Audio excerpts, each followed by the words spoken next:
Games to be sold, not told. So we finna keep everybody broke. They say time is money. They say money talk. I ain't got no time to waste if you ain't got no time. Out and about, out chasing paper. The streets of my house and the house always wins like Vegas. Never down for the count. Second win, second nature. Found mine. Never had my hands out. Fuck favors. By design, everything tailored. In my youth, it was shell toes, no Chuck Taylors. We choke game, had a game so it's still the same code game, so it's still the same code. We all pay the cost, I mean pay dues. Move with the money state that I can't lose.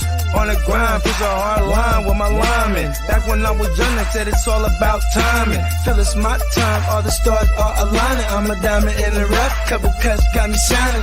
This game you cannot cop on consignment. In the field, all we do is execute assignments. The game should be sold, not told. So we finna keep everybody broke. They say time is money, they say money talk. I ain't got no time to waste if you ain't got no time to talk. The game should be sold, not told. So we finna keep everybody broke.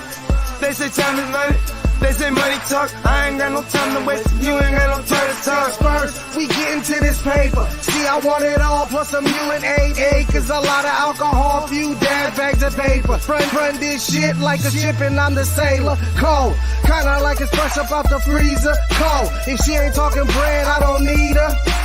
Soon as I meet her, I'm a fucker, then I leave her. It's the old Mac needs, treat them all like bottom feeders. Break it down slow for them folks that don't know. I'm a seasoned vet, black belt out the dojo. With a wide range of weapons, so I'm out the holster. Keeping all options open, so many ways that I can fold ya. Told you from the gate, never been about no play. Get it on the go, they never been known for no delay. The game should be sold, not to be told. Keep your mouth shut, don't have to break the mold. Mac needs.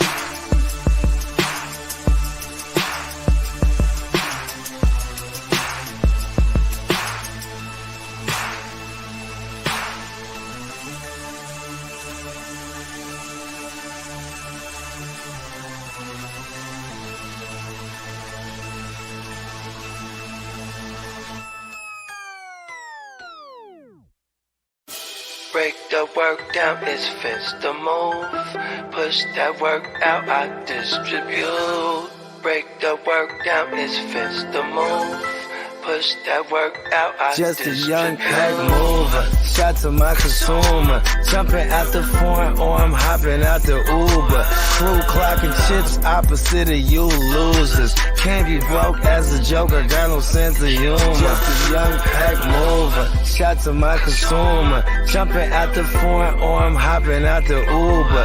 Crew clocking chips opposite of you losers. Can't be broke as a joker, got no sense of humor. I'm a D-boy, need abusive as users. I'm a D-boy, need abusive as users. I'm a D-boy, need abusive as users. You know I'm a boy, get money's what I'm used to. Keep it straight from the gate, so I don't confuse ya. I'm a D-boy, need abusive as users.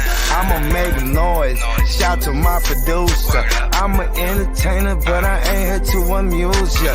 Yeah, fuck with shooters, and they all fucking users. Come through, wake that ass up like a rooster, hella early in the morning. Early bird gets a worm. Finna get rich for 'em, food for the worms. Cutting cocaine, dropping whole things. It's a cold game, make you run your gold chain. Hungry, but I'm moving in a keto state. For sure, I beat the price on the keys in your state. Catch me running up a tail, fucking up a bag. Make me wonder how long will a good thing last. On my Curtis Mayfield, live a life I can't chill. Push a man, pushing packs, all I do is make squeal. Keep it 100, I'm just numb, yo, I can't feel none of these suckers when they say they real. Stacking Uber cash, I'm an out-of-state supply. Random Uber man here to get away drive. Just a young pack mover, shot to my consumer. Jumping out the foreign or I'm hopping out the Uber. Crew clocking chips opposite of you losers. Can't be broke as a joker, got no sense of humor. Just a young pack mover, shot to my consumer. Jumping out the... What is up, everybody? Welcome to the show. It's Tuesday night. It is the Dynasty Show on Tuesdays, but welcome. If it's your first time here, Hopefully y'all smash that like for us. Hopefully we can get a subscribe for you. But appreciate everybody out there in the chat already. Hammer, what up? What it do, man? Same old. Just trying to win some of these dynasty leagues I'm competing in. I wish I could say the same. Race to the bottom in the ones I'm not competing in. Actually, that's not true because I'm only in 2 dynasty leagues, 5 and 4 in our home dynasty league. Picked up a decent win over a team that was not very good. And then I lost in our subscriber league to a team that wasn't trying to win. And I had Tyreek Hill and Jalen Hurts and Chris Olave and some pretty decent players. And he had Cole Kmet. Yeah, that hurts. I told you Cole Kmet is real deal. I guess. Doing his thing. But Marty, what up, Marty? Marty in the building. He goes, Huss, if you're on Facebook, you can support the show by sending stars. So send in support if you're over on Facebook. Appreciate you guys. Pedro, what up, Pedro? We hopeful on J Jets playing the rest of the season. Well, I mean, we're sitting at what, 5 and 4 right now? So a lot better than you probably could have hoped for considering the circumstances. We're in the playoffs at the moment. So yeah, I mean, they might sit him out maybe one extra week just because we are 5 and 4. We're in a good position. Maybe we want to make sure that, JJ is 100% going forward. So, there it's possible he doesn't play, and then for another week or so, and then comes back after that. So we'll see what happens. Josh Dobbs throwing on his Superman cape and getting a dub. Who would have thought? Mm-hmm. Daniel Berry, what's up? What is good? Charter in the building. What's up, Charter? Huss, I sent you my waivers. I'm hard up for team 3. Okay. Ryan, what's up, Ryan? Win now, Superflex. Okay. Traded Stroud for Golf, Kamara, and a 2024 top 4 pick. Bottom 4 teams in a lottery. Thoughts? That's pretty solid to me. I mean, giving up Stroud is tough, but you basically getting 3 assets, and Jared Goff is a top 10 QB in Dynasty, I would think anyway. Hopefully he gets the contract this off season, which I don't see why he wouldn't, because it looks like the Lions are probably going to win that division and make a playoff push. So yeah, I think this is a W for if you're giving up Stroud. You basically get Goff and the 2024 top 4, which I would imagine in a super flex league is extremely valuable anyway. So I don't mind this at all, to be honest with you. Mm-hmm. It's not horrible. I mean, we're gonna talk about Stroud today. But yeah, I mean, you're getting Golf, and once Golf gets the contract, like his value is gonna obviously go up. It's just how it is in Dynasty. Until you get that, people are sometimes not confident. But there's no reason why Golf wouldn't get a contract here, I would think. So yep. You're getting Kamara, who's a win now, but really kind of only for this year. And then you're getting a top 4 pick. Now it is a lottery, but it is top 4, so you should be able to come out there with another quarterback or, a Marvin Harrison. We'll see. So I'm okay with it if you're trying to win now for this year and you needed a running back. But I mean, shit, Stroud is balling too. I mean, yeah, but what's the difference between Stroud and Goff? Right? Isn't that kind of how we would measure this? Is there a huge drop off between Stroud and Goff? I don't think so. As far as the value is concerned, we're going to talk about Stroud, but I've got him as like a top 8 QB. Goff, I don't have in the top 10, but he's getting up. He's getting closer, I guess. He's getting closer. So yeah, if you need to win now, I'm okay with tearing down to Golf, getting Kamara, and getting the top 4 pick. That's a perfect way to tier down if you want to pick up, extra assets on top of it. So I'm all right with it. Diaz, RIP to my team in the subscriber league. Come get these win now pieces, Snuggles. You know what, Diaz? I hit you up last night. Shit. I hit you up last night. We had a nice chat, but it didn't lead to a whole lot. But yeah, No, listen, I'm not going to panic with my team in the subscriber league, just because the pieces are in place, and I believe I have the second most points against. I've ran into some really bad luck. There's weeks where I score 170 and lose, and then there's weeks where the team that dropped 190 on me, the very next week they score 120 or 110 or something like that. So I ran into some unfortunate bad luck, but I was actually talking to Bagala about this, and I have my kind of core pieces in place with Jalen Hurts, with Bijan Robinson, with Sam Laporta, with Chris Olave. So that team, that core of that team is kind of in place. I just have to fine tune some things. And Cheetah's on that team. I didn't even mention Cheetah on that team. So how I'm 2-6 now? Some shit like that. 2-6. 7. 2-7. 11th place. Yeah. Even worse. I mean, I think you're right. Like, you do have some good core players, but you're fucked for this year. I don't know if you think you can make it to the 6th slot. Probably not. You're 3 games behind right now. We've got how many games left? We're at week 9, so 7, 1, 2, 9, 3, 4, 14, 5, 6, about 6-ish, right? Week 9, 10, 11, 12, 13, 14. Oh, my bad. Hold on. Week 10, my bad. 5 games. 10. So 5 games left. You're down 3. Yeah. And that means that the people in front of me have to lose. So honestly, no, it's definitely going to be tough. And I'm not, like I said, overall, I'm not concerned about that because, like I said, the pieces are in place, but we'll see what happens. Yeah. Peacock in the building. What up, Peacock? Look, Texas is looking good. We're going to talk about CJ Stroud here. So, yeah, said Komet is baby Kittle, scores multiple TDs, then hides in a bunker for 3-4 weeks. Yeah, that's. Yeah, the problem with that, Diaz, is he scores multiple TDs against me. That's part of the problem here. Jackson in the building. What's up, Jackson? About time Aaron Jones had a pulse. Yeah, listen, they said they were going to unleash him, and they didn't lie, at least. Yeah, I wouldn't call it a pulse. I would call it more of a faint pulse. He did score a touchdown. Wasn't overly efficient, but did get more involved, and you like to see that. So, but that offense in general, and Diaz and I were talking about this last night. We were texting in the sleeper DMs just about that offense as a whole, man. Against a Rams team that you should have probably had 40 points against yesterday. You had short fields, you're kicking field goals. So listen, a 20-3 win is nice, but I'm not impressed. Like, you lost to Denver, you lost to the Raiders. Like, stop it. I'm still not impressed at all. Jordan Love doesn't throw his first touchdown till I think late in the 3rd quarter, early 4th quarter, some bullshit like that. So miss me with that. I need to see more. I need to see consistency. I need to see it. Yeah, Dobbs is a hero. I mean, crazy what he was able to do without knowing much of the offense or the guys he's even playing with. So, yeah. Kevin in the building. What up, Kev?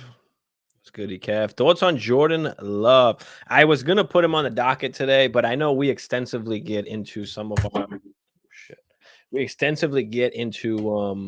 some of our talks, and I didn't know how much we'd be able to talk about. So I put Love on the docket for next week. So we'll get into Love a little bit more next week, but it's looking rough for Jordan Love. Like, if they don't continue to win, like if they have a top pick, I mean, what's the chances the Pack don't take one of these top quarterbacks if they have one of those top picks? You got Jordan Love for one more year. Hasn't looked particularly great at all. Like, I just don't know. I think he's a risk. He's a risk, especially if they continue to lose. But trying to get rid of Russell Wilson's share. I don't know if I want to bank my future on Jordan Love, but at the same time, people don't want Russ right now. No matter that he's doing well, like, but yeah, he's a risk. But what do you think about Jordan Love, Hammer? Obviously, that's your boy. I mean, you have him in our subscriber league as your QB2 in Superflex. But yeah, what are your thoughts on Jordan Love going forward? I kind of have mixed feelings when I talk about Jordan Love because I've seen a lot of really good things that I've liked, especially early in the season. Those first 3 weeks, they were 2-1. And I think he only threw 1 interception over those first 3 weeks. I think he had 6 or 7 touchdowns and only 1 interception. But the completion percentage definitely was something that concerned me as well, is kind of hovering in the mid 50s, I believe. So the completion percentage hasn't been great. And it's just very, what's the word I'm looking for? And I said this to Diaz yesterday when he and I were talking.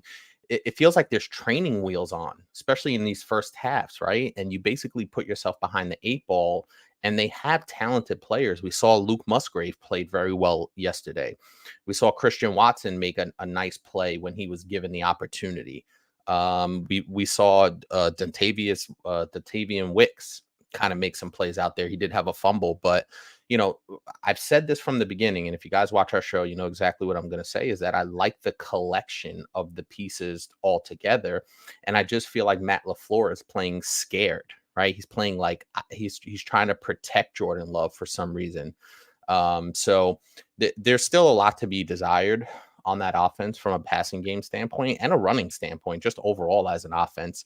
I saw a very interesting stat, and I think I brought this up, but I have the exact stat where the Packers average 4.5 points per game in the first half, 4.5 points per game in the first half. That is last in the NFL. 15 and a half points per game in the second half. That leads the NFL. So something is amiss there because the talent is there. Now they are inexperienced. They're very young. They're going to make mistakes, but give them the opportunity to do that, right? It's very, very conservative. I haven't looked up the third down percentages, but that concerns me as well when I'm kind of looking at Sleeper, and you could kind of see, where they're at on the field. And it feels like every third down is a struggle, and they don't convert third downs at a high clip to kind of keep these drives going. So very, very concerning for me as a Packer fan, but I think the talent is there, and I think he will be the quarterback next year, and he should be the quarterback next year because he'll have an additional offseason. He'll be able to work with these guys a lot more, just another year of growth. It doesn't happen overnight in the NFL, especially when you have this much inexperience on the offense. And then, the offensive line has to get a little bit better. Bakhtiari's not there. I'm not sure if Elton Jenkins played. So there's definitely some concern there. But at this point, to be honest with you, they should be 5-4. Like they've played well enough to be a 5-4 team. A couple of close losses, a couple of losses that they just shouldn't have had. So I feel like they are like a 5-4, 4-5 kind of team. They're sitting at 3-6 right now, but yeah, it'll be interesting to see, how it plays out. I know they have Pittsburgh coming up, and that's not going to be an easy game. Pittsburgh's not very good, but they seem to win games. So, I said it before that the next 4 games would be very telling, and they weren't off to the greatest start. So we'll see how it plays out. And but like you said, I think you put it the best. It's very risky. So the next couple of games, not easy by any stretch. Pittsburgh, at Pittsburgh, home against the Chargers, at Detroit, home against Kansas City. And then you got the Giants and Bucks after that. So there's some losses in there. Like the thing with Jordan Love is he is a young QB, and the way that people are in Dynasty, especially nowadays, all you need is a string or a few good games for that value to kind of go up, and then people want him again, right? That's all it takes is a couple big games, and then all of a sudden people are going to want him again, and he's going to rise right up.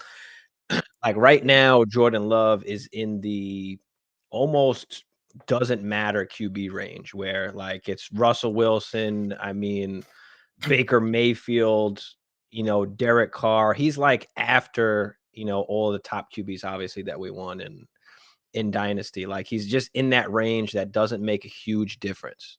So, like I said, if you want to make this trade and then once he has a few good games, come off.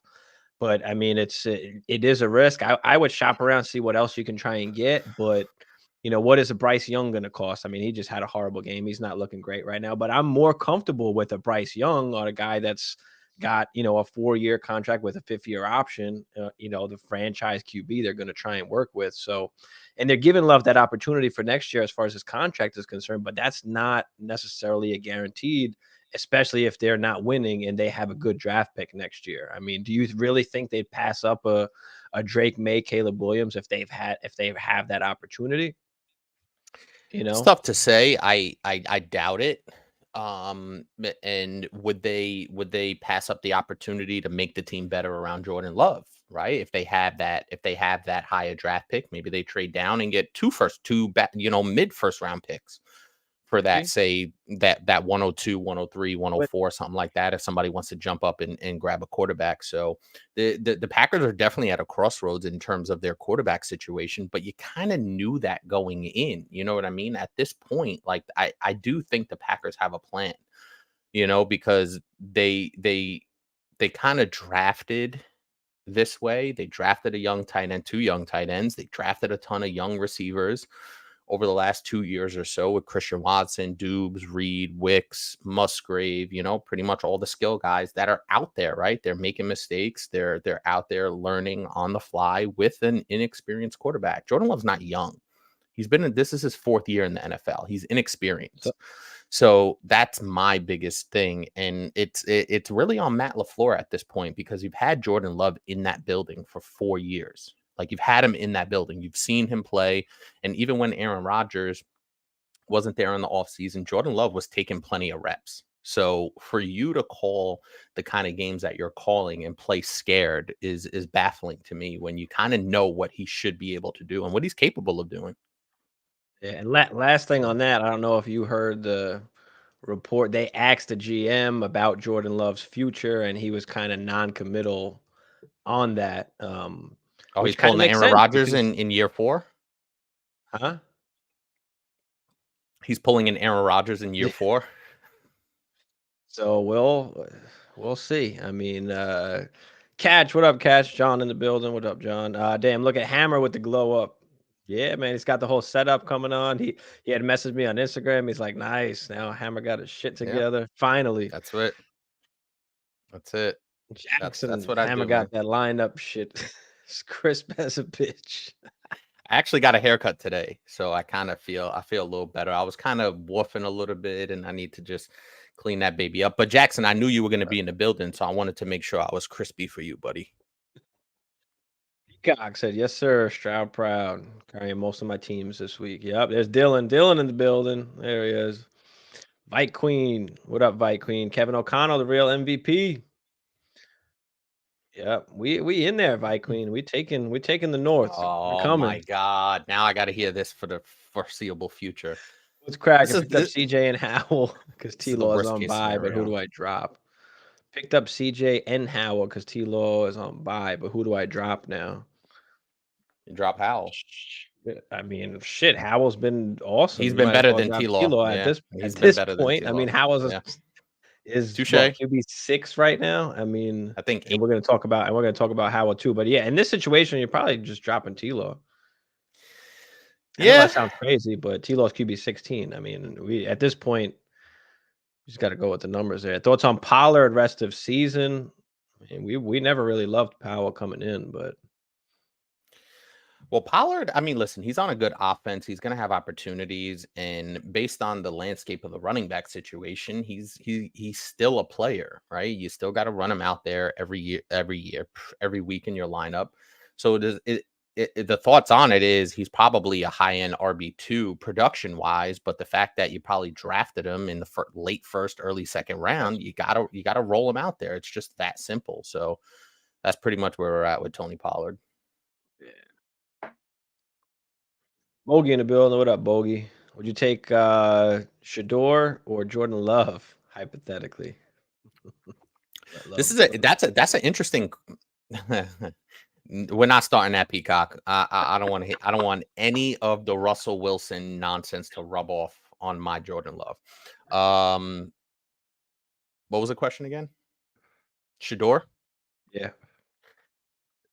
It's funny because Bagala and I were talking about that. I think today or yesterday we were talking about different quarterbacks getting drafted because obviously his Giants are terrible. So we were talking about different quarterbacks getting drafted. And for me, it depends on the situation, right? Like case in point, Bryce Young versus CJ Stroud. Everybody thought Bryce Young, obviously, he was the #1 pick. You thought Bryce Young was going to a worse situation, and it turned out, nah, not really. So I do think, and I say this all the time, listen, the talent obviously matters, but equally as important to me anyway is where they get drafted, the organization. Now, Houston's not a great organization, but neither was Cincinnati, and Joe Burrow went out there and turned that situation around quick, fast, in a hurry. So the pieces that you're surrounded by, right? Do you have, good offensive players? Do you have a good offensive line? Is your coach, in tune with you? Is your coach in sync with you? So it really depends on where Sanders goes, but Jordan Love's the more veteran guy. I think he will improve as long as Matt LaFleur kind of takes those training wheels off. And it's really starting to frustrate me week in and week out with these pedestrian offensive games. Yeah. Pesos, we didn't touch on Olave yet. We're going to start getting into the show here in a minute. We'll finish off these questions and start getting into it. The Freak said Kincaid or Andrews? It is a conversation at this point because the last 2 games, Kincaid has been balling. I think he had 10 grabs last week, 89 yards, if I'm not mistaken. I do have him. I did pick him up in a redraft league. So I think it is a question. I would still lean Mark Andrews, but the fact that Kincaid is drawing so many targets, I think makes it a real conversation. So I would still lean Andrews, at least for this week. If Kincaid really goes out and has another 6, 7, 8 grab game on 9, 10 targets, then I'm probably going to start leaning Kincaid based on volume. Yeah, I'll take the volume with Kincaid as of right now. I mean, give me Kincaid. Taysom Hill or Jake Ferguson this week. Jake Ferguson's been awesome, but I can no longer not tell anybody to not play Taysom Hill at the tight end position. And it's been like that kind of the last few weeks, and we kind of, I kind of been on the, listen, if you don't have one of those top 3, 4, 5 kind of guys, just play fucking Taysom Hill. And at this point, you just have to. And I thought maybe because Juwan Johnson coming back, maybe he'd start getting a little bit less snaps, but that's not the case. They're still putting him on the field. Now he's fucking running. Did he have more rushes last game than Alvin Kamara? He had 11 carries. Yeah, Kamara had like 9, didn't he? Alvin Kamara had 9. Yeah. So I mean, I don't know what's happening, but at this point, you just have to play the man. So, yep. Now, are you playing Taysom Hill if you have Ferguson? I guess that's the question. Yeah, I'm still playing Taysom Hill. I don't care. Ferguson's been awesome, but I mean, Taysom Hill's doing a little bit of everything here. I mean, what do we do? Or trade Taysom Hill? I mean, trade one of them. Yeah, I think I'm still rolling Ferguson. I think I'm still rolling Ferguson, but there's, like you said, there's no denying that Taysom Hill is very involved in that offense. And I think that's by design because they don't trust Derek Carr. It's that simple. Derek Carr has not produced at the level that they, kind of signed him for. And he hasn't produced at a level that, they expect with solid weapons, right? Olave, Kamara, Thomas, to a lesser degree, Juwan Johnson, like you said. So they got weapons out there, and they're using Taysom Hill in these packages to jumpstart this offense and score touchdowns in the red zone. And I like Ferguson. I mean, Ferguson and Kmet were 2 tight ends I've been telling everybody to just play from the early in the season. Just play those guys. Stop worrying about the tight end position. Just fucking play them. They're going to be top 10 guys, and you don't need to worry. I mean, every week people are trying to pick the perfect guy to play every week, and that you're just not going to be able to do that. Saif, do I trade Jacobs for Hall and Kyler? Really need a QB because Kirk got hurt, full PPR. Yeah, I do that. I'm guessing this is a redraft question, but yeah. Yep, I'm doing that. Jacobs has been awesome though. The last 3 weeks or so, he's been kind of picking up the pace. Efficiency wise, not so much, but you got to imagine as well with Aiden O'Connell in there, they're going to lean on Josh Jacobs. So Josh Jacobs, you blink your eye and he's RB4 in full PPR. RB4. Okay, so he's got 3 touchdowns over his last 2 games. And he's really starting to pick, like I said, pick up the pace, and he's getting that volume. The efficiency is starting to climb up a little bit. So, and now with the touchdowns coming, Jacobs is very valuable, but I'm still doing this because I think Breece Hall and Kyler, that's dynamic. Yeah, for sure. And I mean, Jacobs as well with the new coach now. He said, like, bro, we're riding Devontae and Jacobs. Like, those are our two best players. So we're gonna find ways to get them the football. So And yet they didn't get Devontae the football last week. So I know, but oh well. Pedro just traded Kyler for Garrett Wilson. Did I win? I don't know. Give me a little more context, Pedro. Is it redraft? Is it dynasty? Is it one QB? Is it super flex? I mean, what's your QB situation or wide receiver situation? No problem. Free. Appreciate you. Keaton Mitchell. Keaton Mitchell had a big day. Obviously, they were kind of blowing out a little bit, but I mean, Gus Edwards had. What did Gus Edwards do? Do you have the 2 tutties? I believe so. So the thing really quick on Keaton Mitchell, and I actually have him in our subscriber league in my taxi squad, and I almost pulled him off, but then I looked back and I dug a little deeper and provided some more context into why I left him on my taxi squad. Is that game was a blowout. Number one, he got 8 carries in pretty much garbage time, and also 2 of his carries went for 100 yards. Right, so you can't count on that every single week. It's more of a volume based offense. When you're looking at these guys, you want the volume at least to be there. So I think this is one of those situations where if you can pick him up, definitely pick him up, roster him, because running backs get hurt. Gus Edwards has been hurt before. And obviously they have Justice Hill, who's serviceable in his own right. So I wouldn't plug Keaton Mitchell in my lineups, but I would definitely roster him if he is available. I mean, I think he has a chance to, carve out a role, but it is the Ravens offense. You know how they are with running backs. They were trying to give, JK the workload. That obviously didn't happen. So now they've got this mixture of Gus Edwards, Hill, and, Keaton Mitchell. I And just don't Lamar's know a runner. how much fantasy valuable he's going to be unless somebody gets injured, as we mentioned, weeks ago when people were mentioning Keaton Mitchell. So I think he's great. I just don't know how much work that he's going to get. So 7-2, 8-team PPR, 1 kickerless last week. Okay, now Kelsey's on the bye. Would you drop Kirk or Flowers to grab a kicker, or just wait until I drop the tight end I stream? Yeah, I'm not dropping Kirk or Yeah, Flowers. probably just. Well, it's an 8-team, so I mean, Flowers. I don't even know if that's like startable range. So I probably just wait do the tight end because tight end won't matter as much. I agree. And you're Especially if 7-2, you're which streaming it. is I mean, yeah, and you're 7-2, which means you're in a really good position. Unless you're fighting for a top seed that maybe get you a bye or something like that. But you have plenty of options here. So yeah, I'd probably roll the same way and just wait till you drop the tight end you're streaming. I can hear Hustler and Bogey yelling about Jake Ferguson's volume.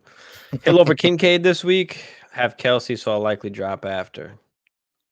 That's another tough one that's in the same boat as Fergie, right? They're kind of all in the same boat where they're performing really well.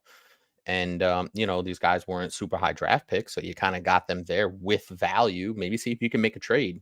You know what I mean? I think that's the best situation. Let me just read you the last 4 weeks of Taysom Hill. I know what he's doing. 15, 18, 22, 24. Yeah, no arguments. We know he's balling, and he's been on the radar ever since. I think he had one of those Taysom Hill kind of weeks where he runs one in and throws one in or something like that. So, Taysom Hill's or he catches one. So listen, Taysom Hill is firmly on the tight end radar, especially as a tight end 1 at this point. And you probably got guys like Kincaid, like Fergie. So yeah, that's a tough one. I think I'd roll with Taysom Hill in that situation, but man, Kincaid's been really awesome. Yeah. Purdy for a mid-24 first.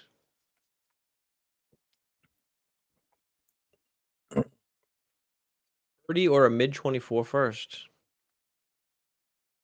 I mean, I imagine if you're trading Purdy, I would imagine is this a super flex league? I'd probably do it. I Mhm. need a little bit more. If it is a super flex league, who are your other two quarterbacks? Have they already been on their bye week? What position in the standings are you in? I think I would need a little bit more just to kind of feel out where your team is, what your team looks like, and pretty much go from there. But all things You considered, buying or selling, you know? You yeah, that's buying them, true. or you selling them? And yeah, what's your situation? I mean, I'm not spending a mid 24 first on Purdy right now. I'd rather just wait until the off season and then, decide what I want to do from there, whether I'm drafting somebody or buying somebody else. So it depends. Give me a little more info, freak. Sell high on Edwards. Yeah, you can sell high on Edwards. I mean, depending what you can get. I mean, I don't know if you're getting anybody that great, especially after Mitchell just went off. So Crispy in the building. What up, Crispy? Pedro said he has Josh Allen in redraft. Let me see if I can find that question. Oh, Kyler Murray or for Garrett Wilson. Yeah, I'll take Garrett Wilson. You get the player in that case if you got a QB. That's fine. I'll take that. I think Thielen bounces back. Would you play Nico over him? No, I think I'm still rolling with Nico Collins just because CJ Stroud is a much better thrower of the football. That offense is a lot more explosive than the Carolina offense. Now, listen, Thielen has been good. He wasn't good last week, but I think Nico Collins kind of gives you a little bit more. He gives you a steady floor and I think a higher ceiling at the end of the day. You know what I mean? I know Tank Dell is out there kind of hawking some of the targets, but I think those two will eventually be able to kind of coexist on a more consistent basis. But man, it's hard for me to play Nico Collins over Adam Thielen at this point. I mean, it's hard for me to play Thielen over Nico Collins.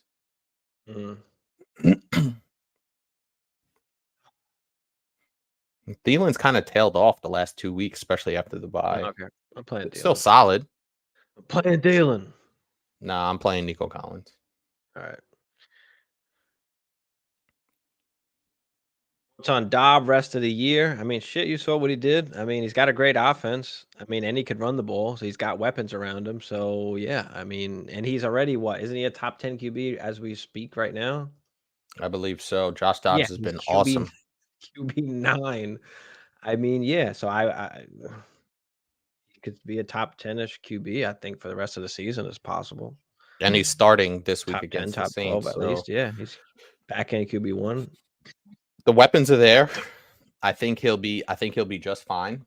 I think And he QB2. obviously needs to find his footing, with the rest of the guys, with Addison, with Hawkinson. But he's utilizing everything. And underrated part of Josh Dobbs, his legs, man. He's got some wheels, and he Yeah. gives you an element on the ground that Kirk Cousins didn't give you. So that's another addition, but kind of addition by subtraction. Obviously, unfortunately, with the Kirk Cousins injury, is that Josh Dobbs now has given you some wheels. He has, in his last 4 games, including games he played with Arizona, 7 rushing attempts, 7 rushing attempts, 6 rushing attempts, 7 rushing attempts. He's eclipsed 40 yards in 3 out of those 4 games, and he has 3 straight games with a rushing touchdown. So he gives the Minnesota Vikings kind of exactly what they need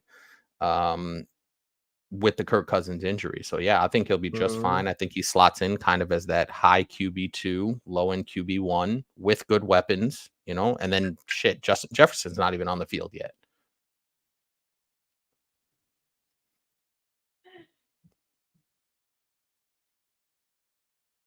Carson Wentz value in any pick, 4th, 3rd round pick. I mean, if you have him, I'll take any pick for him. And it's nothing really. I mean, he was probably on waivers in most leagues. If I could get Pacheco for Edwards, yeah, definitely. I'll take Pacheco over Edwards. Yep. JJ, I don't know. Hopefully next week, see what happens. All right, let's get into let's get this last. Flowers, Pickens, B Rob, wide receivers turn into garbage or pick up dots. Oh no, wait. 1 wide receiver, 1 flex. Flowers, Pickens, B-Rob. Yeah, Pickens is taking a seat right now. Yeah. He can have some explosive games, but with Deontay Johnson back, we talked about this, I believe, a couple of shows ago. That I believe it was the Saturday show. That Pickens is just he's virtually a boom and bust kind of guy. So I know Flowers will at least give me something steady, and B Rob is really good in the passing game, especially with that Commanders offense being pretty good. Pickens is taking a seat. Yeah. Yeah, I'm okay with that. I'm okay with that. Does Devontae have trade value? Who can I ship him off for? Dynasty, Ryan? Who can you ship him off for? You got to You're gonna find a have to contending take. team for sure. So, and you're most likely going to have to take whatever you can get at this point. I mean, it's late. It's late right now, And he hasn't played well for about a month. you know? It's late right now. So, yeah, you might have to just take a second. I don't think you're getting I don't know if you're getting a first. Or maybe add something, maybe add a second or a third, to try and get the first. Maybe you do that. Right. Yeah, that's a tough one for me because I think Devontae Adams is still a top 8, 9, 10 receiver. Fab. Yeah. I mean, Take some fab too, yes. Devontae Adams is still really good, and I still think he could be a difference maker. Now, I think with that new coaching scheme, coaching staff, and Aiden O'Connell in there, that they'll find a way to get him the ball. So I think Devontae Adams could be a solid if you want to sell him. You're probably getting a second, but if you want to buy him, he's a good buy low candidate at this point, especially if you're going for the gusto. So you could slot him in as your wide receiver 2, maybe wide receiver 3, like that. That would be a fantastic pickup for a contender. Brian in the building. What up, Brian? Yep. Oh, he said he won't stand for the Taysom Hill BS anymore. I know. That's it. You play him now. There's no other question. It's not Travis Kelce or Andrews or I mean, that's even a combo, right? So yeah, just play him, Brian. Kenneth Walker and Lockett for Mostert, Amari, Marquise Brown, 4 and 5s, lacking at wide receiver. Pollard, Monty, Gus, and Najee. Walker, Lockett, Mostert, Amari, and Marquise. Okay. Yeah. Yeah. I like the trade. That's a good trade. Yeah, that's not terrible. I like. Get Amari and Marquise. Yeah, you basically split Lockett into 2, and you kind of tiered like mid-tier. And listen, the Kenneth Walker thing, we touched on that earlier with Kenneth with Sharps kind of cutting into Kenneth Walker's snap count. That's probably not a bad come off to get a guy like Mostert, who is going to be productive in that offense. So this is pretty solid, especially with what you had. You're asking for early to mid first for guys like Adams and Cup. Yeah, of course they are. Acting like I'm cray for wanting a second back for my late first, right? I mean, that's what I'm saying. That's what you gotta do. You gotta do what you gotta do. They gotta take it. They gotta come back to the reality of like, bro. One Nation in the building. What up, One Nation? Madison Evans and Monty for ETN. I wouldn't mind that. That's a lot. You got the. That is a lot for 3 for 1. I would imagine that's redraft. If it's redraft, then maybe I'm going for the gusto. All right, guys, let's get into it. Let's talk about CJ Stroud. Obviously, he's going crazy. Looking a lot better than some of the other rookie QBs right now. Looking a lot better than some of the veteran QBs right now, as he's been, a top 10-ish QB. I mean, CJ Stroud, is he now a top 8 dynasty QB? I mean, going into next year, and we'll go through the names. I mean, how many QBs are you really taking over Stroud in Superflex League? I could probably name 4 or 5, and then it starts to get dicey. That's what I'm saying. So we're gonna get into it. Stroud was typically the third QB that came off the board in most dynasty leagues. I want to say it was probably a rich. Oh, what's happening? Whoa. Probably Did you take a trip to the sun? no, I think my thing is bugging out. Hold on. Stevie, now that's a true glow up, if you ask me. That's what we call a glow up. There we go. I don't know. It was in the Matrix for a minute. But yeah, CJ Stroud was typically the third QB that came off of most first round rookie drafts, right? Typically it was A Rich or Bryce and then CJ. In a few leagues, of course, there was probably CJ was taken earlier, but for the most part, CJ was pretty much the third QB that came off. And now he's in that top 8-ish dynasty range where he's worth 3+ ish first round picks in superflex leagues. So what are we thinking about Stroud, Hammer? Has he officially solidified himself in at least the top 10? And what do you think of the future for CJ Stroud and what he can be? Yeah, I think to answer your first question, you kind of have to at this point, right? I think, what's funny? This kind of reminds me of Patrick Mahomes' first year. Not to the same degree of prolificness. I don't know the word to kind of not as prolific, but just steady, consistent, really good production. You love what you see. And kind of a surprise, right? Like when Patrick Mahomes first started, nobody, especially I remember we were doing redrafts at that point, like Patrick Mahomes was going way at the bottom. And then after a certain point, I think it was like maybe like the third or fourth game, people were like, holy shit, this guy is really good. We're kind of past that point where we know this guy is really good. And he pretty much had his coming out party against Tampa Bay. We know the numbers, 470 yards, 5 touchdowns. More importantly to me, the thing with CJ Stroud that I looked at, that I was actually ridiculously surprised at. Guess how many interceptions he has this season in 8 games played? 1. 3. Oh, I knew it was 1. low. Yeah.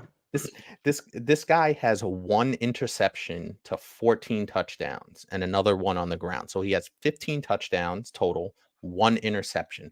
And it's not like he's throwing 20, 25 times a game. He threw it 42, 44, 47, 35, couple of 30s in there. So the volume is there. And for him to only have 1 interception, and these aren't dink and dunk pass, he's throwing bombs to Tank Dell. We saw Noah Brown get into the act last week. Obviously, he's got Nico Collins out there, Dalton Schultz. Like, it's just an embarrassment of riches out there when you look at it from a production standpoint. So CJ Stroud, yes, he is a top 10 guy at this point for sure. And like I said, I could probably get to 5 quarterbacks, maybe 6 if you stretch it a little bit. And then you start to say, maybe, I don't know, it could become a real conversation. All right. So let's talk about it. Dynasty QBs. We've got Patrick Mahomes. 1. Yep. We've got Josh Allen, Jalen Hurts, 2, 3, 4, Joe Burrow. 4. Is there a conversation for any of those guys? No, there isn't. And that's just because they are kind of, and that's also for a couple of reasons. Obviously, Patrick Mahomes, there's just no question there. Now, I will say this: Patrick Mahomes is getting really interesting with his wide receivers, right? Travis Kelce's getting a little bit older, so I'm not gonna disrespect Patrick Mahomes, but still QB3. There's some interesting. I understand. I'm not gonna disrespect him, but I'm just looking ahead, right? Is that what we're doing? Are we projecting? No. I know. Joe Burrow, there's no question. He is ahead of Stroud. I don't think it's even close. Josh Allen, obviously, and Jalen Hurts. Now, Josh Allen and Jalen Hurts give you the rushing upside that CJ Stroud just is not going to give you. So that's why they're ahead of him. Obviously, they're phenomenal quarterbacks in their own right, but the rushing obviously is what would separate them and put them on that next level. And then you get to Lamar, right? I think Lamar is kind of in that 5 range. I still think I'm taking Lamar. Because of the rushing upside as well. So that puts him at 6. Is there anybody? Trevor Lawrence? I don't know. Justin Herbert. Okay, Justin Herbert. They're kind of similar, right? In terms of big, strong, athletic guys. not a ton of rushing. They got really good weapons on the outside, at least we think. I think I'm still taking Justin Herbert just because he is the more polished guy and he's still incredibly young. So I think I'm still taking Justin Herbert, but that's a legitimate conversation. So we're still in the all right. So we got We're at Mahomes, 7. Hurts, Allen, Burrow, Jackson, Herbert. So Stroud at QB7, and on Keep Trade Cut, he is QB7 on Keep Trade Cut, and that's where we get into the Trevor Lawrence, Anthony Richardson, Tua Tua's a good one. range, right? So Trevor Lawrence, Anthony Richardson, Tua. All right, let's talk about A-Rich. Are we taking him over A-Rich at this point? CJ's Yes, kind of I already am. proven himself, and he's been a healthy guy. So are we just saying, fuck it, we're taking CJ Stroud over Anthony Richardson? I am, and I am a big proponent of being available, right? Your best ability is availability. And I said this on a previous show where we did some guys that we were concerned about. And one guy I said, if you want to, go look at the tape, go look at the show. And one of the guys was Anthony Richardson. Accuracy was one of the concerns, but another concern I had was his style of play, right? He's a mobile quarterback. He's an athletic guy who does run the ball. And listen, he has phenomenal upside. But that phenomenal upside won't mean anything if he's not on the field, right? And if you drafted him with your 102, your 103, he's not playing for you.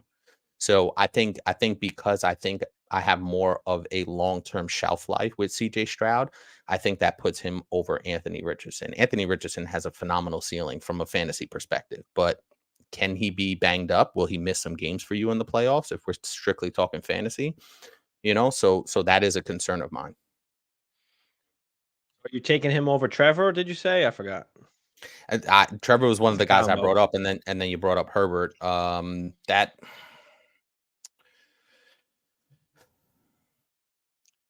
It's definitely a conversation. I still think Trevor Lawrence has a slight edge just because I've seen Trevor Lawrence do it at a little bit of a higher level and at a little bit more of a consistent clip. Now, it was basically the end of last year, so you can kind of make the argument that him and CJ Stroud are on the same plane.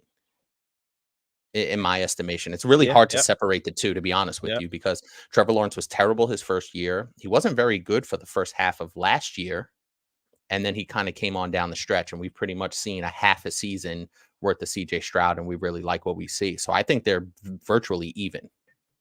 I'm with you there. That puts him in the 7-8-ish range. I don't know if I can go any further down than Tua. Like Tua is the next guy in the conversation here. Like, are we taking Tua or are we taking CJ Stroud?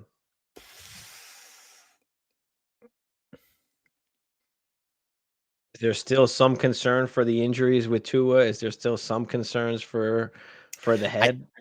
I think there always will be, just because I don't think we'll ever get the image of, and listen, just to kind of veer off very slightly, the repercussions of what happened to Tua, we see that on a weekly basis where a guy gets knocked down, and if he's in concussion protocol, he's out of the game, and he might miss a week or two thereafter. So the repercussions of what happened to Tua still reverberate around the league on a week in, week out basis. So the fact that that can happen, and if it happens to Tua, then the alarm bells are going to go off. So yeah, I think I'm taking Stroud over Tua, and That's fair. From that standpoint. But listen, man, it's super close. And how long is Cheetah going to be there? Well, let me ask you this: Is Lamar a question because of the rushing style? And depending how you want to play, how you want to play Dynasty, do you go Lamar or do you go Stroud? What do you feel about that? Are you going with Lamar or are you taking Stroud? Lamar definitely is an injury risk. And you can kind of make that same argument that I made about Anthony Richardson. You can't really throw Josh Allen in there because he doesn't miss games. He gets hurt, but he doesn't miss games. So he's kind of the outlier, right? He's kind of the outlier for those athletic kind of running quarterbacks getting injured, which he doesn't. That's a tough one. And I can't be a hypocrite and say that Lamar's injury concerns, doesn't have any injury concerns, because he certainly does. And he's not built the same way as an Anthony Richardson, right? He's not that. He doesn't have that physique. He's a more slender, slider guy. Obviously, he's super electric. But I still trust it a little bit more because Lamar is a veteran. And I think when you have those injuries, you kind of learn a little something. And listen, the offense is different, right? He's not, I don't really see Lamar kind of taking a ton of hits this season. He is running a little bit, but I don't see him taking a ton of hits. He's getting out of bounds, obviously, which is something you got to do if you're that dynamic of a quarterback and you're going to be running around. So a little bit less with Lamar because he is more experienced. And I think he'll be able to kind of avoid some of those injuries that have nagged him over the past 2 seasons down the stretch.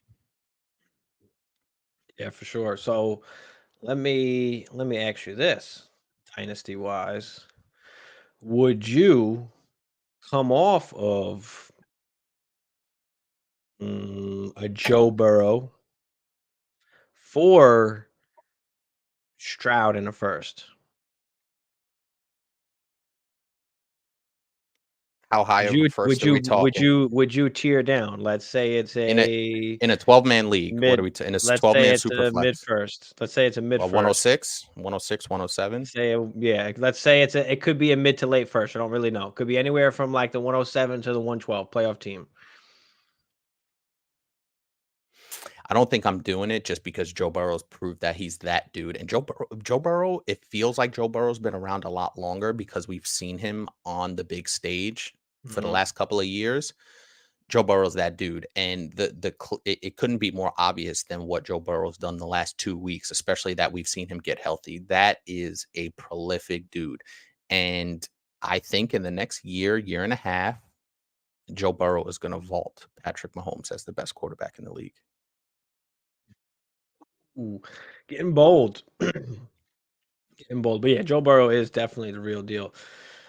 Yeah, that's a tough. I think I think it'd have to be like at least mid. I don't know if it has a chance of being late, I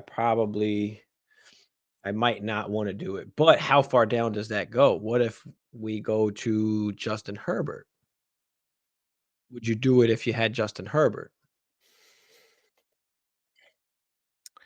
See, the That wild close card enough with where you'll Justin just take Herbert the is first. how long is it?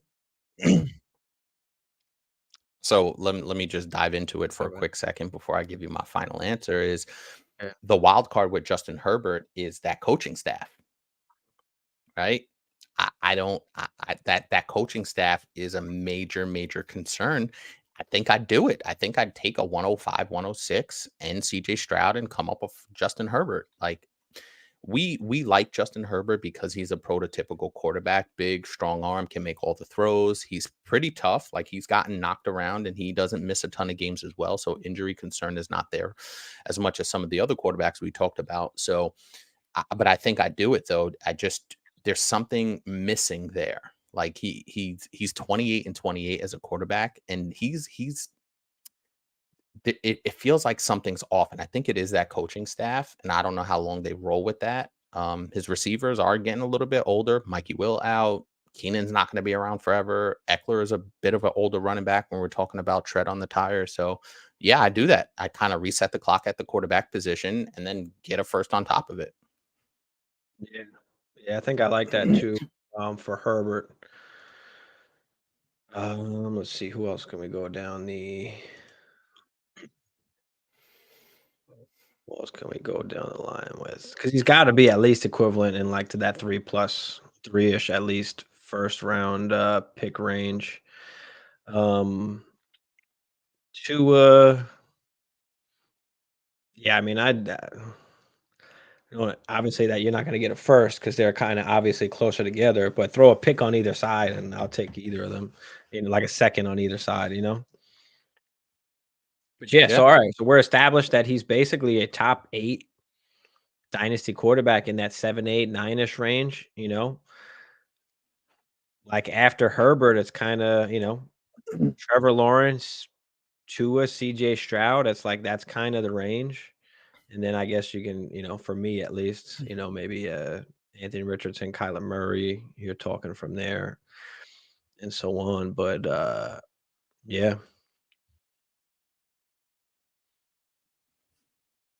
Yeah, CJ Stroud, man. And listen, and I think the thing that we also kind of have realized as well is he's got playmakers, like young playmakers. You know what I mean? When you talk about obviously Nico Collins, obviously Tank Dell, the Dalton Schultz signing looks like an absolute stroke of genius as a nice security blanket kind of underneath for a young quarterback. And then like I said, and then Noah Brown kind of comes out of nowhere last week and puts up phenomenal numbers. So there's plenty in the toolbox for CJ Stroud, and the arrow's already pointing up. Like, how much higher can it go? You know, can he vault into the top 5 next year potentially? Possible. My bad. I'm trying to save the next one here.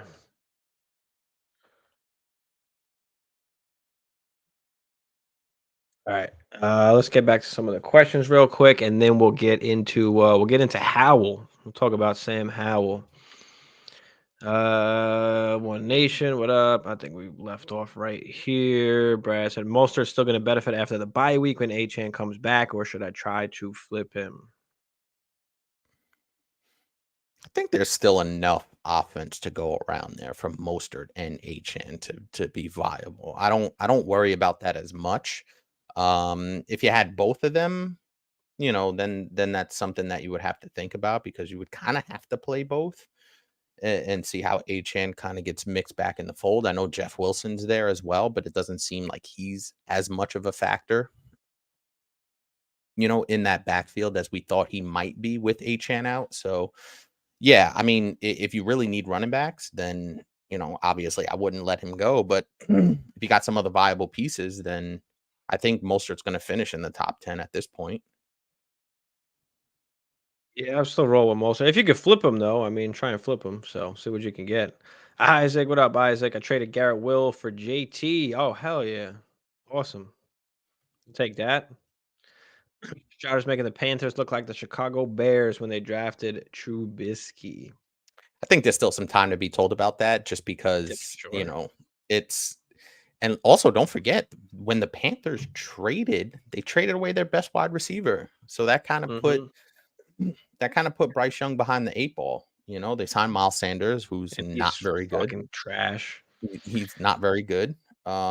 And their best wide receiver is a 33-year-old fossilized carcass in Adam Thielen, who's played well. Don't get me wrong, he's played well, but he's 33 years old. There's no way he could keep up that pace. So CJ Stroud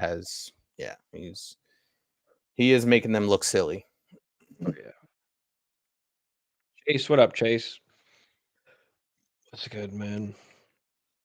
He enters the first round startup next season, yeah, for sure. Dare I say the Burrow Herbert tier? Yeah, I think it's like, like we talked about, like kind of right after that.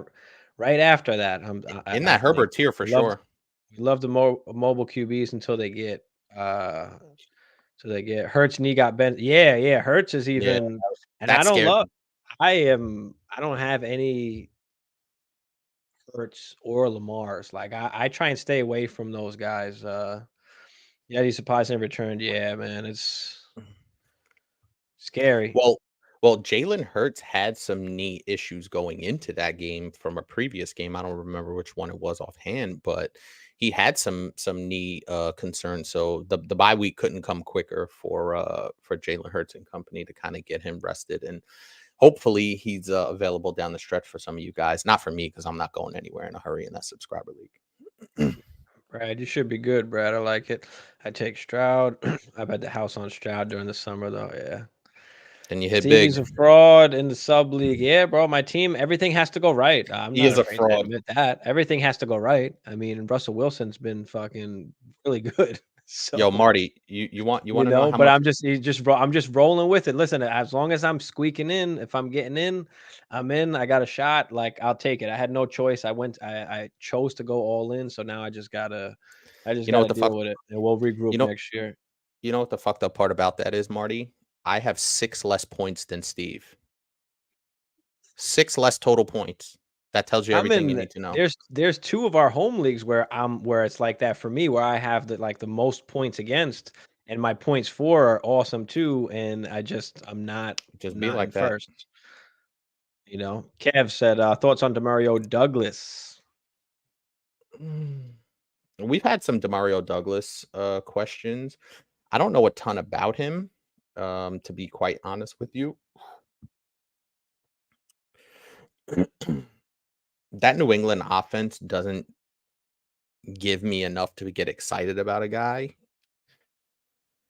Now, his last 3 games, 62% snap, 77% snap, 83% snap last week in that game against Washington. His targets are pretty consistent, 6, 7, and 7 in those games. So he could provide you with some flex appeal if you're on bye weeks, if you have some injuries, et cetera, et cetera. But overall, doesn't excite me in a very low volume, offense there with Mac Jones and Bill Belichick and company. So yeah, he's definitely worth rostering from that standpoint, but I don't know if I have enough trust in that offense to get kind of enough for me to trust him on a week in, week out basis.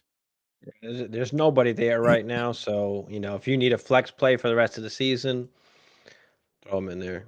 But I don't have like crazy hope, even for the future. Really, I mean, for Dynasty, I mean, he's gonna be okay, I guess. We'll see. It's hard, man, with that offense. But not It's worth, not exciting. No, not excited, not at all. DS had someone said before the season it hit different. He said Burrow and Herbert are the same type of QB. Yeah, that's true. I would trade Burrow for Herbert plus. Yeah, I would do that too if I could get Herbert plus. I think you got to consider Stroud now. Yeah, for sure. The one thing I will say about Joe Burrow, the T. Higgins thing is going to get very interesting this offseason. That's one thing that does concern me just a little bit, because I think Joe Burrow's so good that he would kind of, the Bengals, he would make do with Jamar Chase and, what they fill him in there with. But T. Higgins is a special receiver, man. And we saw that on full display against Buffalo. You see? Just with his hands, Yes, just muscle it. Yeah, on the sideline. Yeah. I'm not bringing it into the body. You're not hitting this. It's funny. It's funny. Out of here.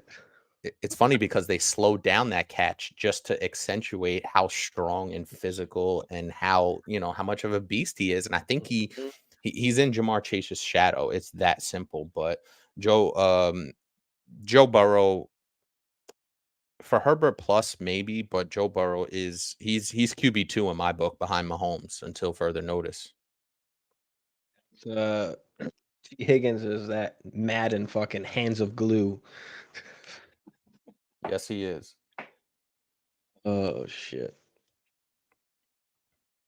Yeah, I think I'm more. I think for me, like just knowing how Hammer is, I'm more inclined to do a tier down than Hammer is. I know for a fact Hammer doesn't like that shit.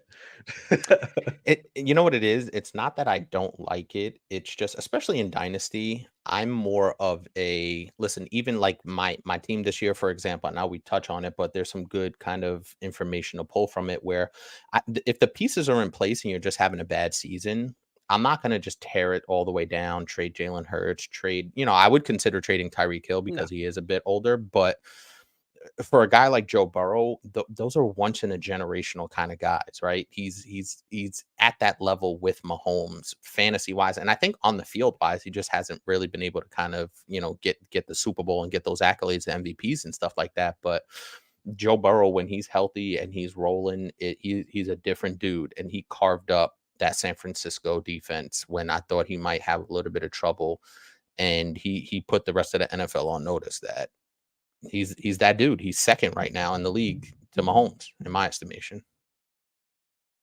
Well, not and necessarily. I'm not coming off Joe Burrow. Okay, if you well, let's put it this way: you have Jalen Hurts in the subscriber league, right? Mm-hmm. Let's just say someone's who had Joe Burrow said, "Okay, I'll give you Burrow and a second for Jalen Hurts." Yes. Is that a done deal? Yeah. Oh yeah. Okay. So you do a tier down in that matter. Yeah. I mean, that's fine. That's not a tier down. We're saying. It's like tier not necessarily not for you. You might not necessarily think it's a tier down, but you did choose Jalen Hurts over Joe Burrow, I think, right? Remember in the startup you did, right? By one slot. Okay. And I could have taken Joe Burrow, but I have him in our home redraft, and I wanted to kind of, as you say, diversify my portfolio, right? So, and what's ironic about that is in the in our home redraft league, I had Jalen Hurts and Joe Burrow when we did our startup draft, which is quite ironic from that sense. But yeah, Jalen Hurts, listen, he comes with injury risk, and so does any quarterback, really. And Joe Burrow's kind of been banged up a little bit as well the last couple of seasons with the appendix, and then obviously last year. But man, when Joe Burrow's right and he's rolling, he's awesome. So I wouldn't consider that a tear down, to be honest with you. I'd consider that a lateral move plus getting an asset on top of it. Here's kind of exactly perfectly basically what we're talking about in Stroud and tearing down. Would you come off of Hurts for Stroud and London? You're a Hurts owner, so it kind of hits to you. It kind of hits home to you a little bit more. But yeah, would you come off of Hurts for Stroud and London? Would you tear down from Hurts, pick up Stroud, and get London? And Is that's that enough funny for you to that come off of Jalen Hurts? and that's funny that Irish Massive asked that question because he has CJ Stroud in our subscriber league. And does he have Drake London? Does he?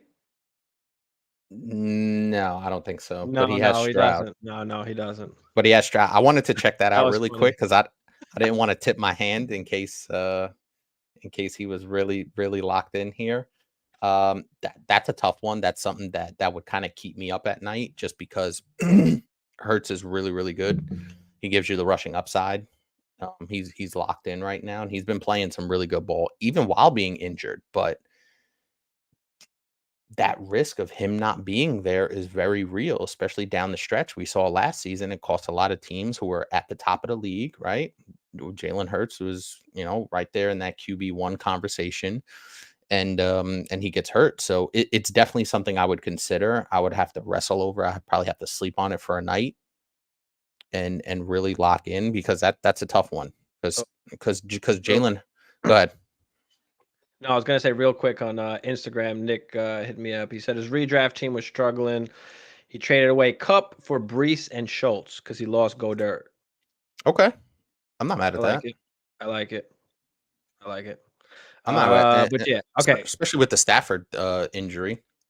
Yeah. But all right, Stroud and London. Would I come off of Hurts for Stroud and London? Yes, I would. I figured you would, and I'm okay with the gonna tear down. Give me the QB and wide receiver. I'm okay with that. It does hurt. It does hurt a little bit, but at the same time, you're getting you're getting some assets in Stroud who can still be an increased asset, like as the season goes on and going into next season. So he has value to gain as well. And you're picking up Drake London, who as well, same kind of thing, not in the greatest situation, but has some value to gain, for the future. And people do still love Drake London. So even if you don't like him, you could take him and then try and make another move after, right? It doesn't stop by just taking the value. So yeah, I think I would do it. I'd take Stroud in London. What do you guys think there out there in the chat? What do you guys think? Are you guys trading Jalen Hurts in Superflex Dynasty League for Stroud in London? And this is Kev, so I'm guessing it's a start 10 Superflex, which is kind of the standard nowadays. But yeah, what do you guys think? And Hammer, what are you doing, man?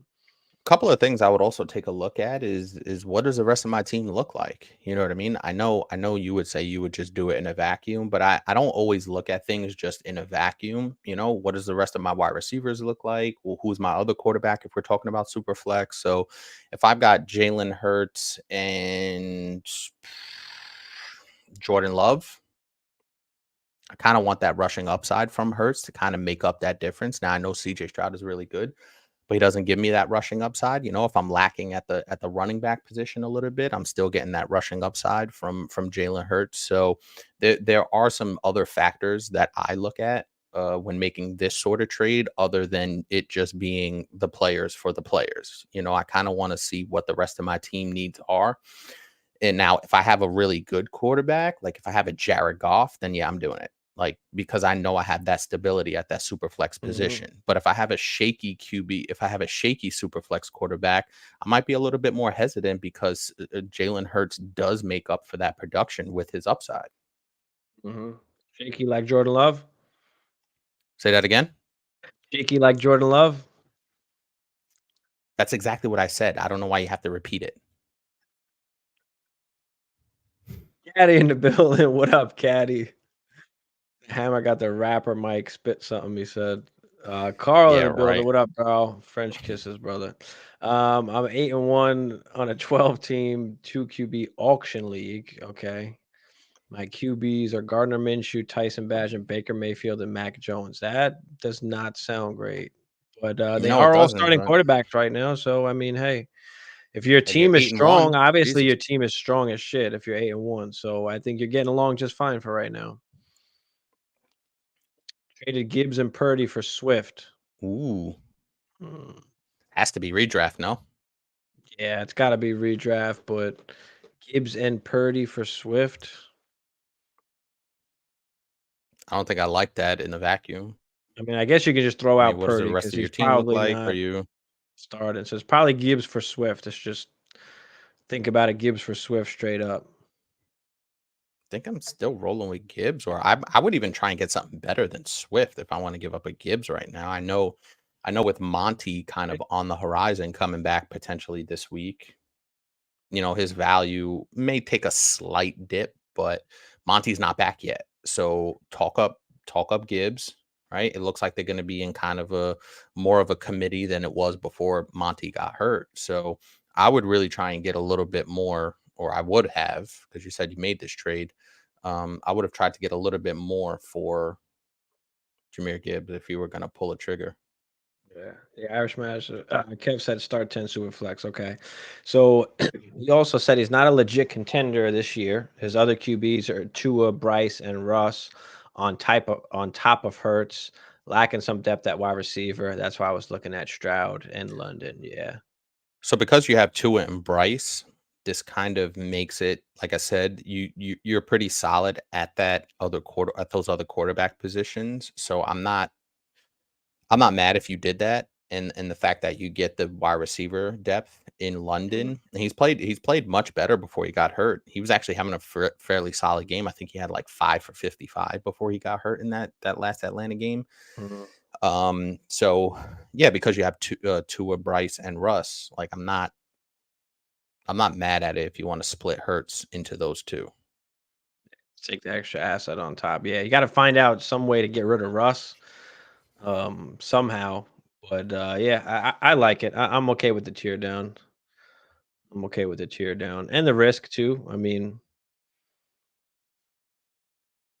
yeah. Okay, says start wide receiver Deontay, Devontae, or Garrett Wilson.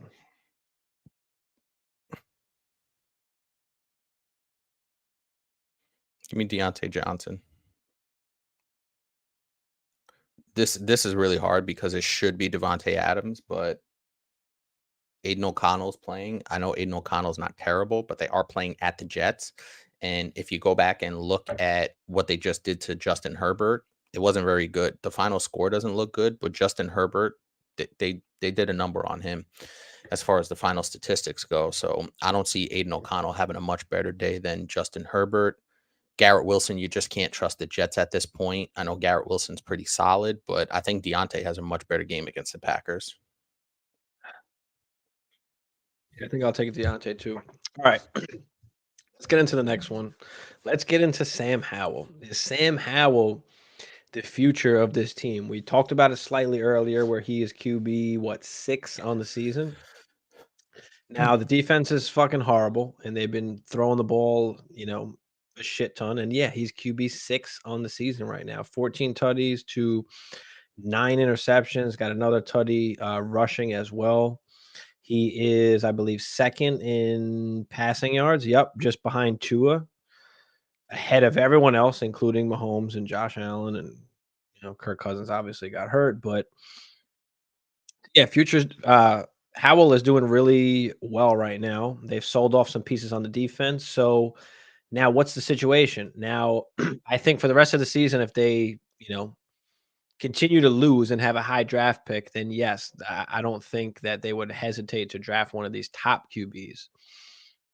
At the same time, well, actually, to go with that, I think that if they fire the coach or get a new coaching staff, that could also hurt him for next year. It's a different regime, right? There's a chance to draft one of these top quarterbacks. Is that something that they do? Or do they actually believe in Howell and say, hey, maybe our offense isn't that bad. Maybe we just fix other parts or do other things and we don't draft a quarterback because maybe they don't finish horrible this season. Maybe they're like in the middle, right? So they don't have a top pick really to draft a QB. So they wind up maybe giving Howell another year, maybe one more year, and kind of see what happens from there. So the future, I'm unsure of, especially with the coaching and them probably getting rid of Ron Rivera. We'll see what happens. But what do you think about Howell for the future? And then we'll get into, we'll get into his dynasty value and what we're looking at there. So the tough part about Sam Howell, and I'm just trying to look up where he was drafted. What round? I think he's a 5th round pick. That's always a factor in these sorts of situations where a guy has come in and he's played fairly well, probably exceeded some expectations just in terms of the volume that he's put up versus what we kind of saw last year. We weren't really sure. Now, context always matters. Now, listen, they just beat New England, so they're 4-5. It's not like they're complete. So it's not like they're a complete dumpster fire, but because he is a 5th round pick, they don't have a ton of assets invested in him, right? Like we kind of talk about that all the time. And listen, if he goes through a 4 or 5 game slump where he's just turning the ball over and, Washington falls out of it and he just looks really bad, that's how quickly it can change for a 5th round pick that they don't have a ton of capital invested in. So I think I'm in the wait and see thing with Sam Howell, to be honest with you, because a lot can change between now and Christmas. You know what I mean? That's kind of, I think, the window that we're looking at to see, if his production stays pretty consistent. And they don't have the greatest weapons there, but he's making it work with Terry McLaurin, Jahan Dotson, Logan Thomas, B-Rob, Gibby. Like he's kind of making that offense go. And, like I said, they're not a complete dumpster fire at this point. 4-5 coming off a big win in Foxborough against Bill Belichick and company. So I think if he kind of strings along, if they finish 8-9, 7-10, then they're like, hey, listen, we might have a halfway decent chance of building a little something around this guy. So I think the big thing with Sam Howell is kind of TBD in this sense, because we're just kind of not sure what direction that organization is going as a whole. If he finishes with, 4,200 yards and 28 touchdowns and 15 interceptions, like that, you can build off that with some of the pieces they have around them. So I'm still TBD on Sam Howell. Yeah, I mean, I think he might be okay for this year and next year, possibly, because I don't know how bad they're going to be if they're able to, draft one of these top quarterbacks or not. So that I'm unsure of. So maybe this year and next year. And, he's kind of in that range of, again, those QBs that we're not sure of any long term, in that, that Baker Mayfield, Russell Wilson, who are we just talking about that was in that range? Jordan Love, right? He's kind of in those, Derek Carr, Russell Wilson, Kirk Cousins, right? We just don't know how long these guys are going to continue to be, be starters. So people do love Sam Howell, though. People love Sam Howell. And I think Sam Howell. I think he's a little bit, Overrated? Overvalued. Well, I didn't want to say overrated, but I mean overvalued, I think, at the moment. So I think you could definitely take advantage of a selling point right now where he's playing so well and people, kind of really like him. If you want to just get out on that risk and, just take advantage of the assets that you can come out with. So, I'm definitely okay selling. The problem is I can't buy because of the price that he's in right now. So if we look on Keep Trade Cut, he is QB 18 right now, right after Will Levis, Jared Goff, Brock Purdy, Dak Prescott, Justin Fields, Bryce Young, Kyler Murray, right? Because we can't put him higher than those guys. Can we have more confidence that he's going to play more than, Bryce Young in the next few years? Right? Bryce Young's got the contract, right? So he's got to be at least 5 years. Yeah. So he's got to be right after that range, right? So I think that's kind of the perfect range. Will Levis, Sam Howell, Jordan Love, Kenny Pickett, Geno Smith, Baker Mayfield, right? He's in that tier. Would you agree with kind of, I guess, what we've got here on Keep Trade Cut? as like the dynasty community in a whole at the moment. Yeah, I would lean that way, and I would actually lean on the lower end of that just because, as I said before, the draft capital that they have invested in him, right? Jordan Love was a first round pick, right? Geno Smith, I know they signed to a contract, but that's nothing crazy there. So I would kind of have him in that 20 range just because, and I'm looking at the schedule as well. And there was one thing I wanted to bring up. They already have 4 wins on the season, right? So you would imagine the Commanders will get to 6 wins, maybe 7 if you kind of project everything out. If they get to 6 or 7 wins, they're probably looking at pick 15, right? Somewhere in that range. So I think that takes those top quarterbacks kind of out of it. If you're looking at the top of the draft, somewhere in that, I don't think they're going to be in the top 10. I think they'll be somewhere in the teens, 14, 15, 16. So I think to your point about him being pretty safe for next year, I think is a legitimate thing. And I think that kind of makes him a little bit more valuable just because most likely he will be the starter for next year based on how well he's played so far, where they finish in the standings, and kind of where they go with the draft. And the draft is going to be very telling, this upcoming season or this upcoming off season for the Commanders. If they go out and take a wide receiver, or they take a running back, or they take, a skill position guy, hey, maybe they're looking to build around him, right? And then I think next year is kind of where we're really going to see if Sam Howell is going to be the future. So still some uncertainty. And that's kind of why I said TBD, because I do think a lot of things can happen in between now and, the end of the season. Yeah, I agree. So let's see where does he slot in? Russell Wilson or Sam Howell?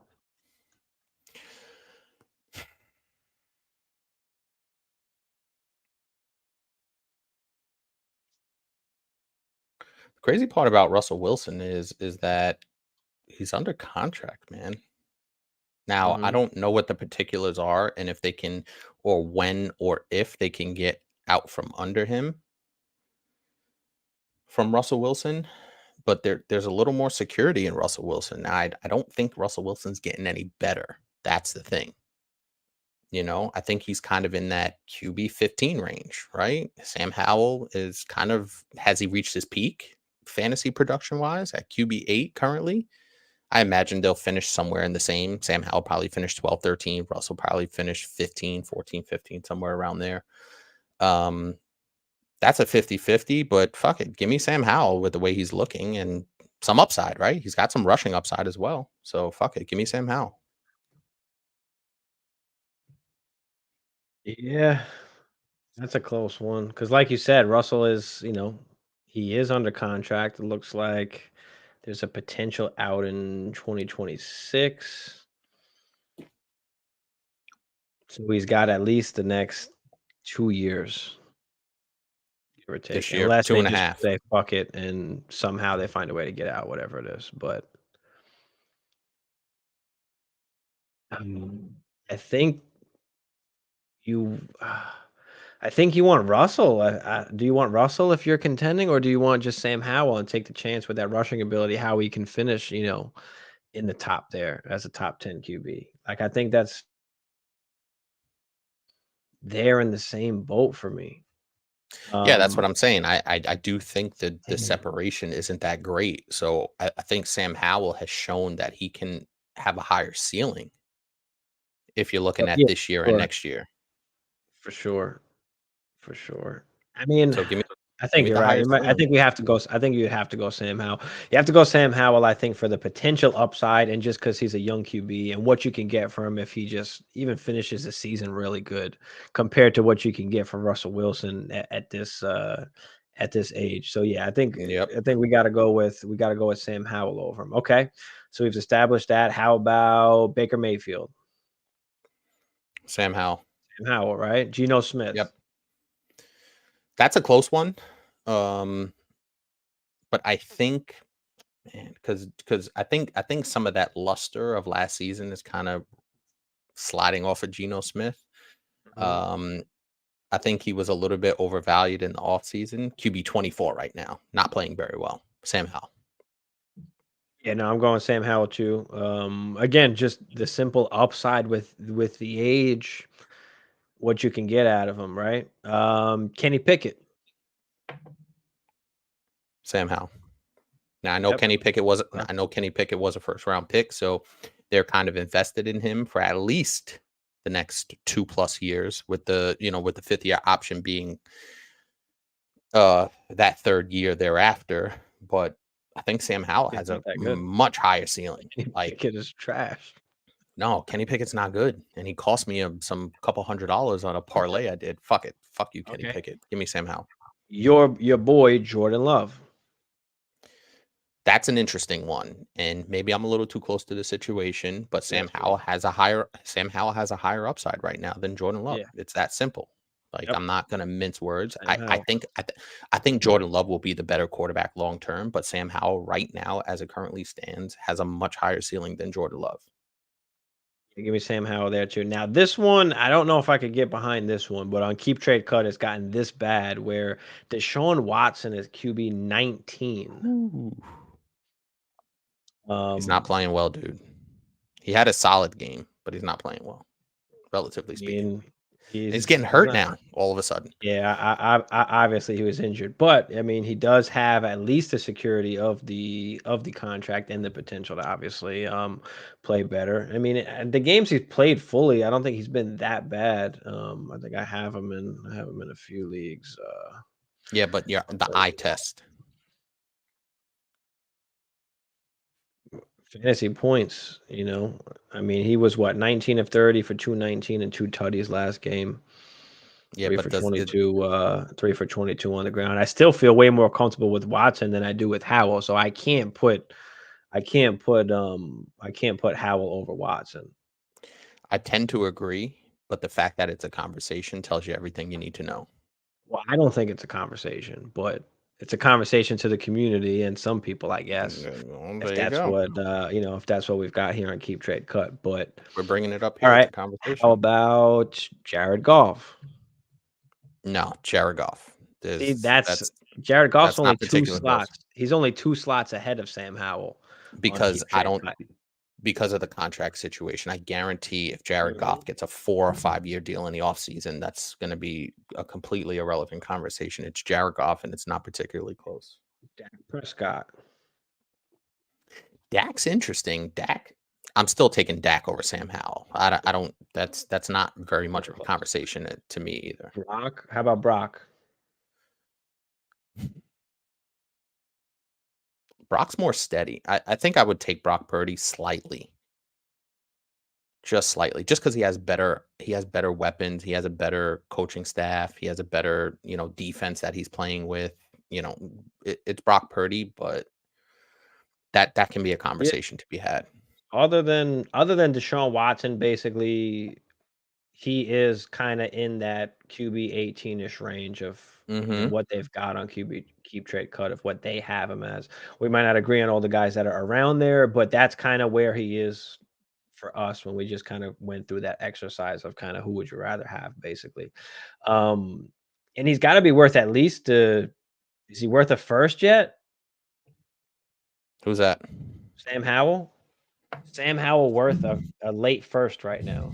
That's what it's going to take to probably get him. I don't know if he's worth that, but that's probably what it'll take to get him, no? Yeah, in a super flex league, I would be hesitant to do that just because it can all blow up in your face pretty quickly. So I'd rather give up a first and get Jared Goff. I'd rather give up a back end 1+ and get a Jared Goff, or somebody with a little more security. So no, I wouldn't do that. I'd rather kind of pay a little bit extra and get a guy that's a little more secure.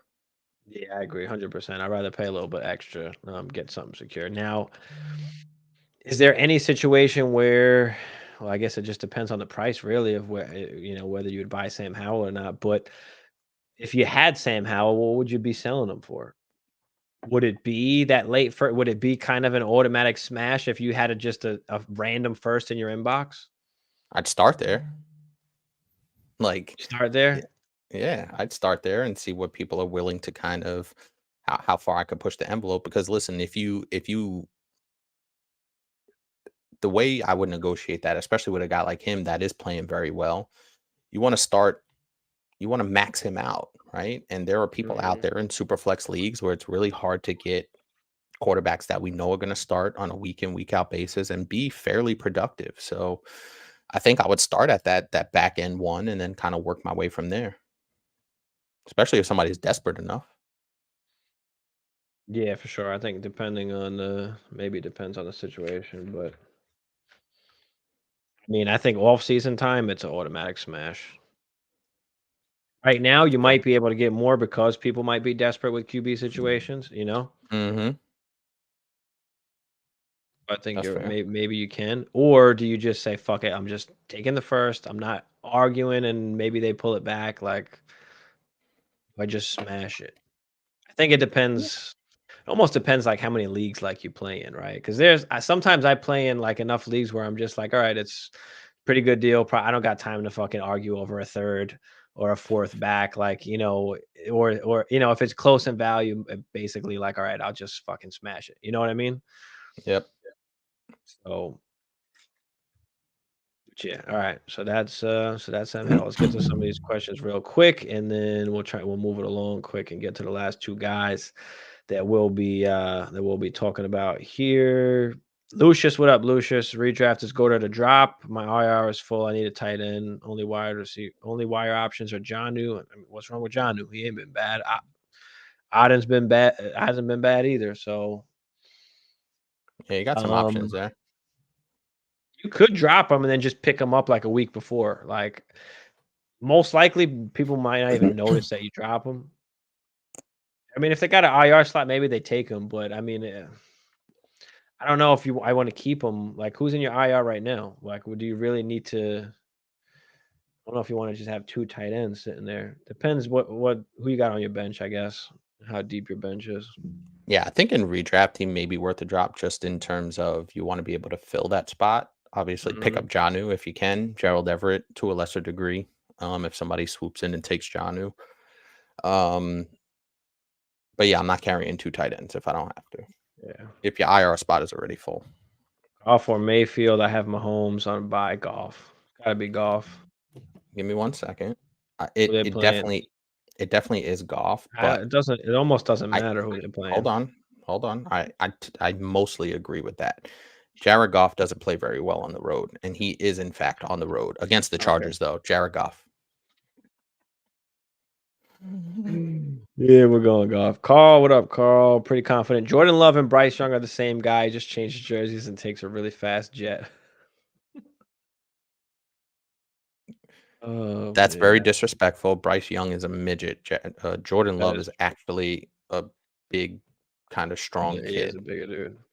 Traded Stroud last week for Deontay in redraft. I knew what I had, but I have Lamar. Need a good wide receiver too. Yeah, that's fine in redraft. I could get behind. Yeah, in a redraft single. Yeah. Yeah, Chad, 12-man superflex tight end premium rebuild mode. Okay, let's go, Chad. My RBs are James Cook, Jerome Ford. You shouldn't even have these guys on your squad right now. Brian Robinson, Damian Pierce. I'm thinking of trading one of them and Logan Thomas to try and get a first. You should trade absolutely all of them if you're rebuilding. You don't need any of these guys. They need to all go fast. Jerome Ford needs to go. See, can you get a second?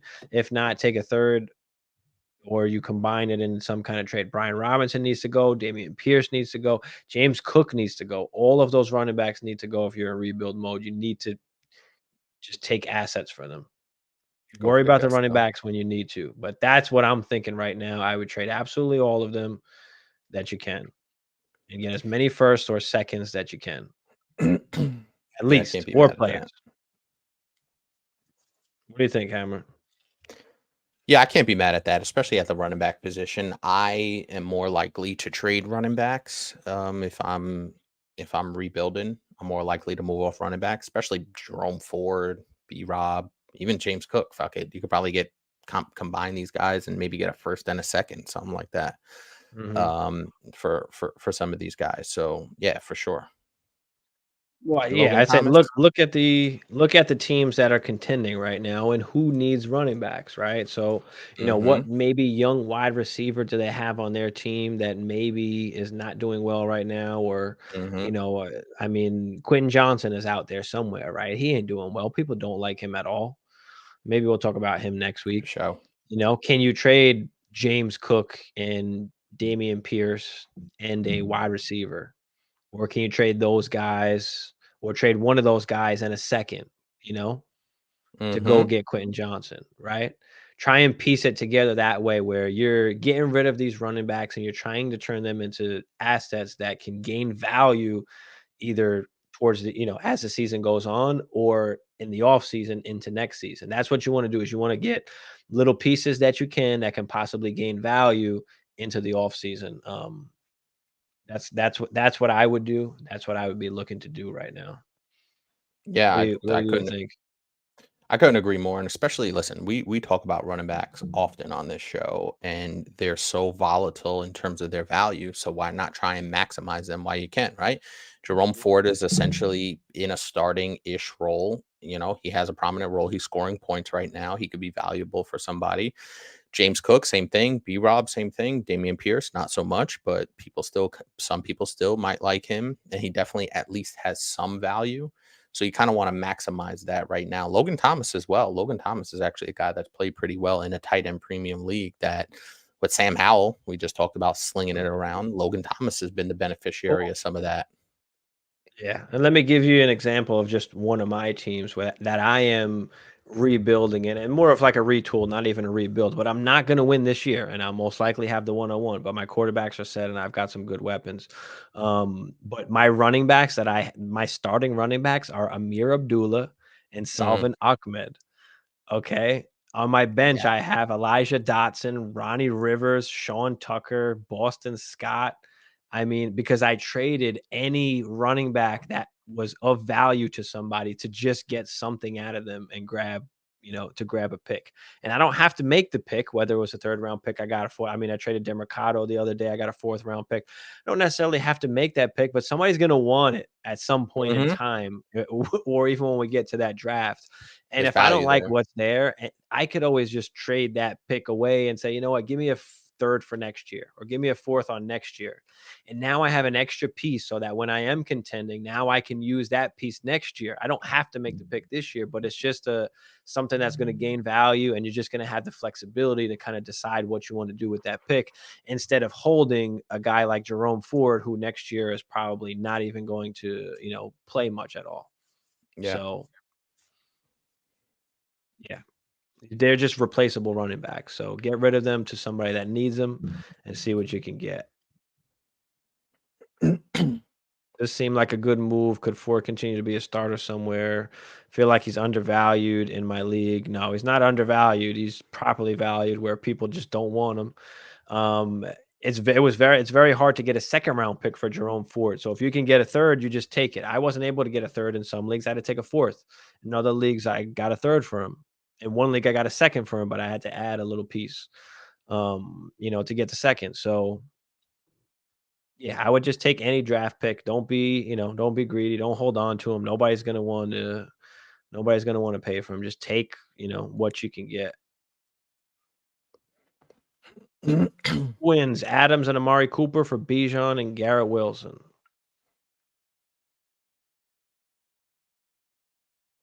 Well, Amari Cooper has been pretty damn good. Yeah. Bijan Devontae is not Adams, even getting the football, so which is wild because I traded for Bijan. The guys I trade for, they don't do shit. The guys I trade away, they go and light it up. Like it's absolutely wild.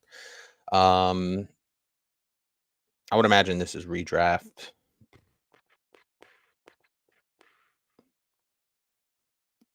In a redraft, I would go with Devontae Adams and Amari Cooper. Yeah, me too. Because I do think Devontae Adams still is gonna wake up. Like I said, with the shakeup in Vegas, I think he'll wake up. And Amari Cooper's been pretty solid. He had a really good game last week. I think he was well over 100 yards. Let me just bring that up really quick. I actually have him in a home redraft.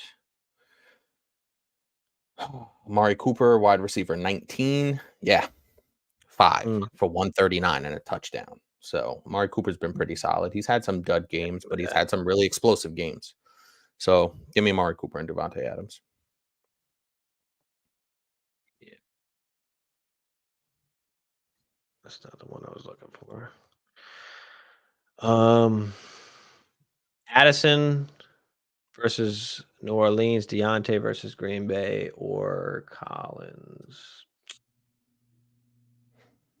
What are we rolling with?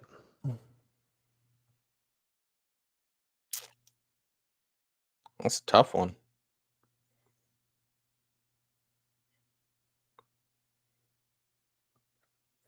I think I'm gonna go Deontay. I do like Nico Collins as well. Addison, not too sure about at this moment yet. I know Josh Dobbs was really good last week, but I want to see them kind of working a rhythm and working the chemistry. It looks like Josh Dobbs is kind of spreading the ball around. Give me Deontay here. Could be a shootout though in Cincinnati. I think Deontay's probably the safest, but yeah, Collins. I'm taking Nico Collins on the upside. Yeah, I'm changing my pick. Nico Collins. There. Yeah, I think I'll take Nico as well. Take Nico as well. All right.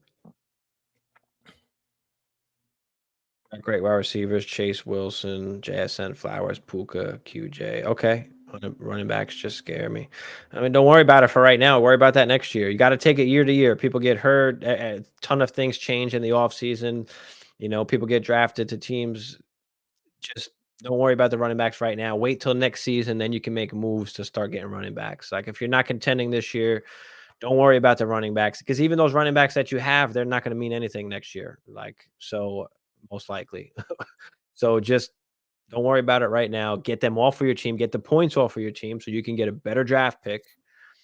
And you take it starting next year. Then you can start making moves and start moving running backs. You know. You could always buy running backs. Don't worry. Yeah, if you're contending next year, you buy some of the old guys, right? I mean, you know, the James Connors, the Derrick Henrys, right? I mean, all these older running backs that you can just buy for cheaper when you're contending. So, absolutely. You know, I spent a second on Derrick Henry in one league. I'm fucking excited about it. You know, because you're not going to get a first. Nobody's getting a first for Derrick Henry, but Chewy said, "Call me crazy." Starting Howell over Lamar. Oof. That is crazy. PB, my man. PB Dubs. Would you trade Kamara or Mixon for Diggs or Adams or both for both? 12 teams start 10, 5 and 4, fifth place. 8 teams within a game of each other. Kamara or Mixon for Diggs or Adams? I'd probably trade Mixon for Diggs. I want Diggs. Hell yeah, I would. Yeah, I'm trading Mixon for Diggs, Diaz, if that's the route you want to go. I think that's the best. Are you trading Mixon, or would you rather trade Kamara? I don't know what the fuck they were doing last game, but does that scare you a little bit with Kamara? Like, No, it doesn't, because I know Kamara is always going to have that PPR upside, and that's just the bottom line. Joe Mixon does not. Nope. I'm keeping Kamara because he's going to give me, even if he's not running the ball very well, he's going to give me the PPR upside on any given week. And even if he has 8 rushes for 24 yards, he could have 7 catches for 65 yards and a touchdown. Joe Mixon's not doing that. So what if Mixon doesn't get it done? He's like, no, it's either Kamara, it's Kamara. If you want Diggs, it's got to be Kamara. If your hand is forced, if you have a choice, maybe I think I'm with you. Maybe I'll give up Mixon. But what if it's not a choice? What if it's got to be Kamara because you want Diggs? I think I'd still do it. Yeah, I'd still do it. Yeah, because whatever it takes to get Diggs, I'm comfortable with in this situation. So yeah, I would do either one, preferably Mixon. But if it takes Kamara, then so be it. Let's get into the next guy real quick. Chris Olave in Dynasty. He's kind of dropped in value a little bit. A lot of people are, worried or not that excited trading him away. I consider myself one of those guys. I do have him in the subscriber league, which tells you everything you need to know about how he's playing. Yes. And, we do also say, hey, you got to pick the right times to do it, right? So I have Olave in a league as well, but I'm tanking in that league. It's not a big deal. But I would try to look to move him if the value is right. Right now, it's just not necessarily the time to do that. But Are we worried about Chris Olave a little bit? I mean, when you look at, I'm gonna say yes, and here's why. uh, There are some numbers that jump out at me, especially since the Derek Carr injury back in week 4, I believe. Right over his first 3 games, 10 targets, 11 targets, 11 targets. Right, that's fine, and his target share has been pretty consistent for the most part. The concerning, and I don't even call it concerning, the alarming statistic on Chris Olave. His yards per target have dropped considerably from 11, 8, 9.5 to 3.5, 5, almost 6. His yards per catch have dropped from basically 13, 14 to 7, 8 now. So that is the more alarming stat. It's not the target share, because the target share is still there. He's still getting targets. His efficiency is terrible at this point. Ever since week 3, essentially, you're looking at about a 50% catch clip. That's not good enough. At the beginning of the season, he was hovering somewhere in the 65, 70% catch clip. 50% is not going to get it done if this is a guy you pretty much drafted maybe in the 2nd round somewhere in your dynasty startups. It's not getting it done. And that's exactly where I took Chris Olave. I think I got him in the 3rd. I got him at the 210 in our subscriber league. This is not what I expected. When you look at the good of it, if you're looking at the good part of it, right? I mean, he's 2nd in air yards, 1st in deep targets. So it's not like he's not getting the looks, but he's 24th in red zone targets. So in the red zone, he's not getting getting that's a ton of Taysom Hill looks. territory. And I was watching Matt Harmon today, and he was saying how, like, Chris Olave never gets anything like easy. Like, when was the last time you saw Chris Olave catch a slant?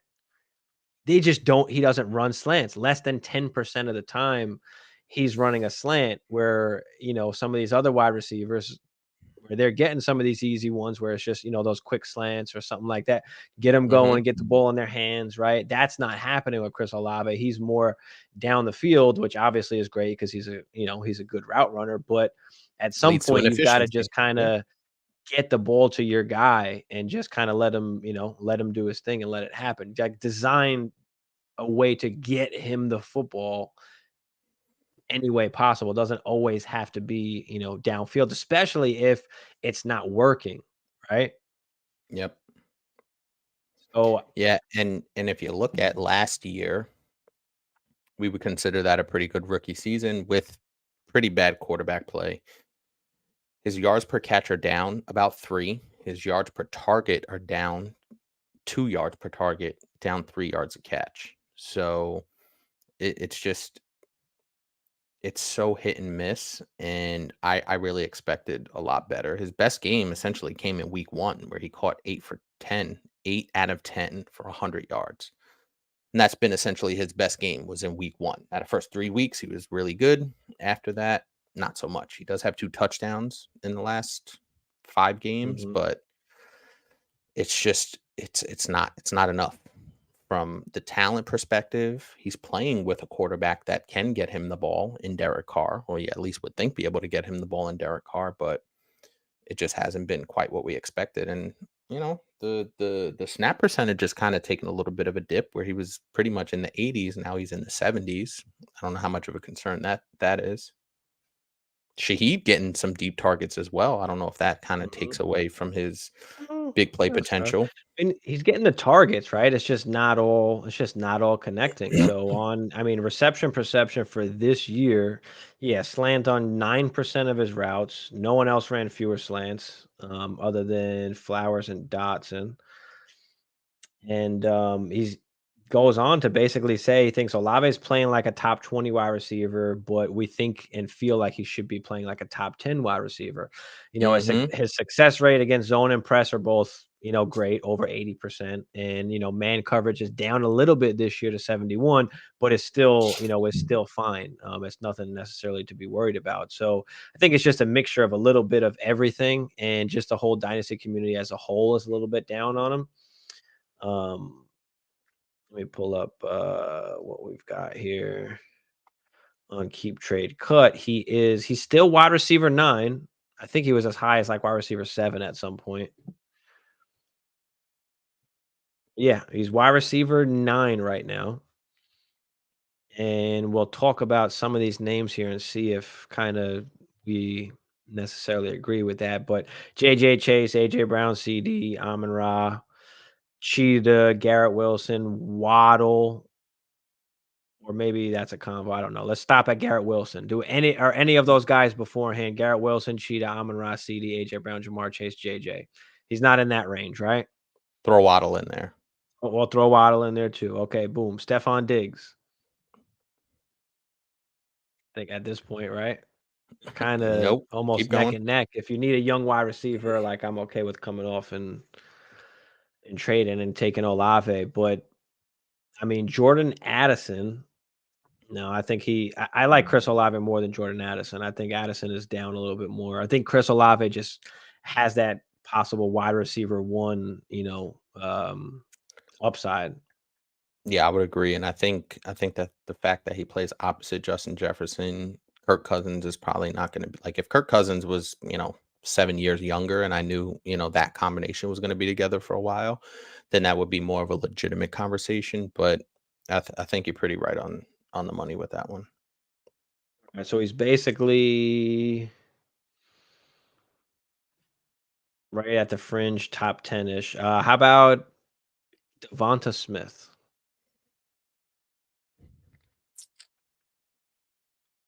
I think I'm taking Devonta Smith. Okay. The Yeah, I think quarterback is that's better. yeah, it is. Like Devonta's going to give you some inconsistent weeks, but the quarterback's better, man. Like I think I'm taking Devonta Smith, and it's Okay. definitely close, but Chris Olave's situation, especially with that team and that quarterback, there's not a lot of stability there, right? Like Derek Carr doesn't look great. Are they going to have a new quarterback in a year or two? Or are they going to, there's a lot of, like I said, uncertainty with that situation. I know exactly what I'm going to get in that Philadelphia situation. Puka. Olave. How about T. Higgins? Ooh, man, if T. Higgins resigns in Cincinnati, it's not a question. Yeah, give me T. Higgins. How about Brandon Ayuk? Olave. Okay. How about DK Metcalf? Olave. Drake London. Olave. All right, so we've got him basically in the 10 to 15-ish range, I guess you can say 10 to 18-ish range, basically. Dude, all things being equal, he's right there at that 10 range. Like Mhm. he's right there. Yeah, I 10, would say a 12. good 10 to 15-ish is probably fair enough because there's, you could break them down into tiers basically. I mean, there's a few guys around there that you may or may not want ahead of him or not, but Chris Olave, let's say, would you down tier to a Zay Flowers in a second? I don't think so. The frustrating part is that we know what he's capable of, right? But is the situation kind of dictating the unmet expectations for Chris Olave, right? Like how do we know if that continues? Zay Flowers is really interesting because, he's a first round pick. He'll be there with Lamar for quite some time. Odell is not a factor or won't be much of a factor after this year. Rashad Bateman, not really. So it's really Mark Andrews and Zay Flowers with Lamar. But man, Olave is just a better, like you said, he feels like a number one guy. I don't know if Zay Flowers feels like that yet. With the current landscape, I guess, of Chris Olave and currently what he's doing, I would say he's basically he's a good buy right now, I would say. Would you agree? Would you be looking to buy? I don't think it's the right time to sell. I know that maybe, I mean, I have a share or two of him that, yeah, I might be looking to sell, but it's not going to be right now, You're at not going to this get time, maximum value. So I'd be looking to buy like currently in the current landscape. Mm-hmm. And when he pops a few games that you'd be looking to sell, right? We always talk about finding the right pockets, the right weeks to do things. So, yeah, I think right now I would be looking to buy Chris Olave. He's probably going to cost you what, mid-ish first, late first plus, right? Yeah, I would be comfortable with a late first plus, like investing in that type of young receiver. Bro, he's only in his second year. Like, So what if it's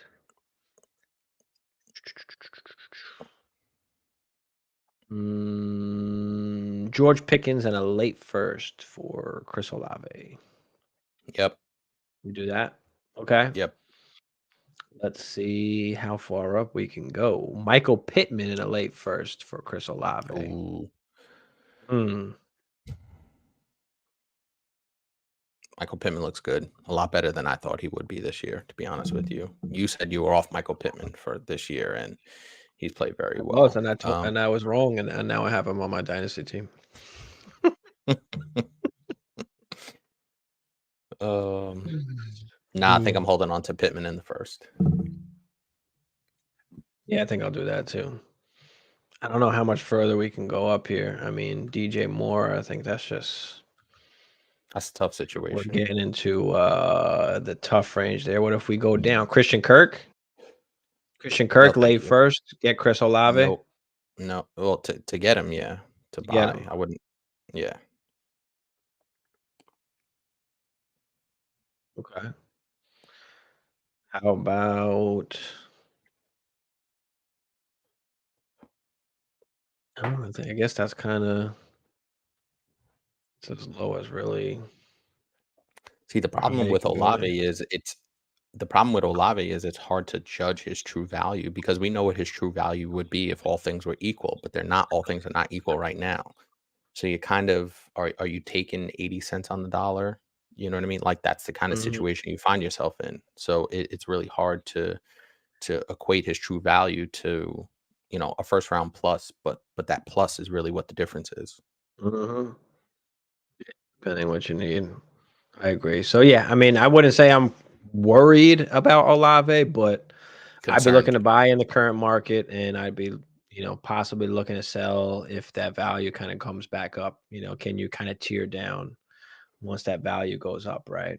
To the, can you tear down to the Devontas, the T. Higgins, right? The Drake Londons, can you tear down from that? So yeah, that is Olave for you. Let's get into answer this one real quick. Redraft Saquon. He was 1 and 8. Oh, that was part of the last question. Redraft team, bro. Saquon, McCaffrey, Kelsey, Minshew, Baker team. Half PPR just traded Pacheco. Read that off, Hammer, real quick. Let me try and make this last one. 12 team half PPR just traded Pacheco, DJ Moore, T. Higgins, 4 Cooper Kupp, Devontae Adams, and Calvin Ridley. It's a risk, but has more upside of winning a one-season league. Thoughts? I would tend to agree with that. I think the Devontae Adams and Calvin Ridley, those are obviously Cooper Kupp as well, but Cooper Kupp is a really interesting case because without Matthew Stafford there, that offense does not look good. I don't know how long Matthew Stafford's going to be out. I have to take a look at the update on Matthew Stafford, but it's such a stark difference when Matthew Stafford is not in there and what his value means to Cooper Kupp. It is essentially tied to Cooper Kupp. So from that perspective, I'm a little bit more down on Cooper Kupp. I did trade Cooper Kupp in my in our home league dynasty. So that's an interesting piece there. Yeah, I don't mind it. There's definitely upside and there's definitely risk. So I totally agree with that. I think I'm okay with the trade because you are getting these high upside guys. T. Higgins is always going to have a limited upside with Jamar Chase on the other side. DJ Moore, we just don't know, especially with Bajan in there. what his upside is. It's clearly not the same upside it was with Justin Fields. And Pacheco has been solid. He's a low end RB1, high end RB2. So I do like Pacheco, but it looks like you're trying to go wide receiver heavy and go for the gusto. I actually don't mind this overall in its totality. I do worry about Cooper Kupp though. Devontae and Ridley, not as worried about going into the stretch run, because I think those guys will kind of get the ship righted. Cooper Kupp, I'm definitely concerned about. Andre versus Indy, Gibbs versus Chargers, Javonte versus Buffalo. Gibbs. Yeah, I roll with Gibbs here as well against the Chargers. Though I do like Javonte. Looks like he's getting a lot more work now. 4:20 a.m. Feel like Drake May will be a bust after watching Javonte, Michael Carter, and Trubisky. I don't have faith that UNC players are prepared enough to succeed in the NFL. Should I still take him in case I'm wrong? Yeah, I mean, he's a QB, right? We play super flex league, so regardless, he's going to have a ton of value whether you believe in him or not. So you take the best player available, or the most valuable player available, and if you don't like him and you don't believe in him, that's fine. Just trade him. But I wouldn't say don't draft him, because you want at least that value, and then you could just trade for somebody that you do want. I always say QBs are the hardest guys to evaluate. So, I mean, I'm not trying to evaluate anybody. It's hard. You look at things and, even the NFL gets it wrong most of the time. So it's like, you It's a can look very at the low good hit trades, rate. you can look Yep. at the bad trades, but a lot of the times it's like, okay, where do they wind up going? What is the coaching staff like? There's a lot of things that kind of matter a little bit more at the QB position sometimes than other positions.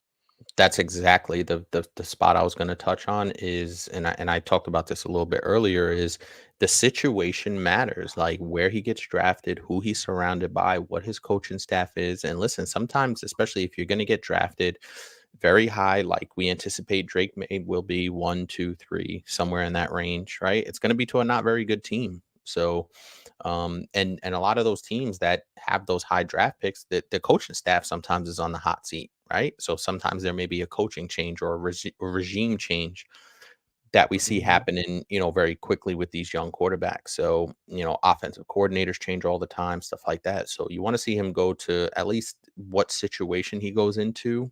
And there's outliers, right? There's CJ Stroud. We thought that was going to be a dumpster fire. It's not, right? I mentioned Joe Burrow earlier. We thought that situation was a dumpster fire. Turned out not to be.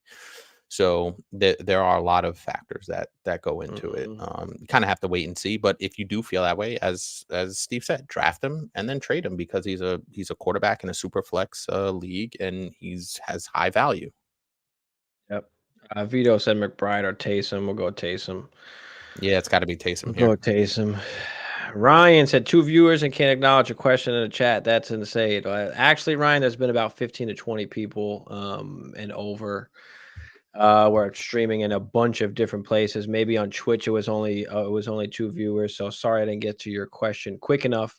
But we'll always go back and forth between the content and the questions that we have in the chat. So yeah, we are streaming to a lot more places than just Twitch. So sorry, Ryan. Just have a little bit of patience and we'll get to your question as we did.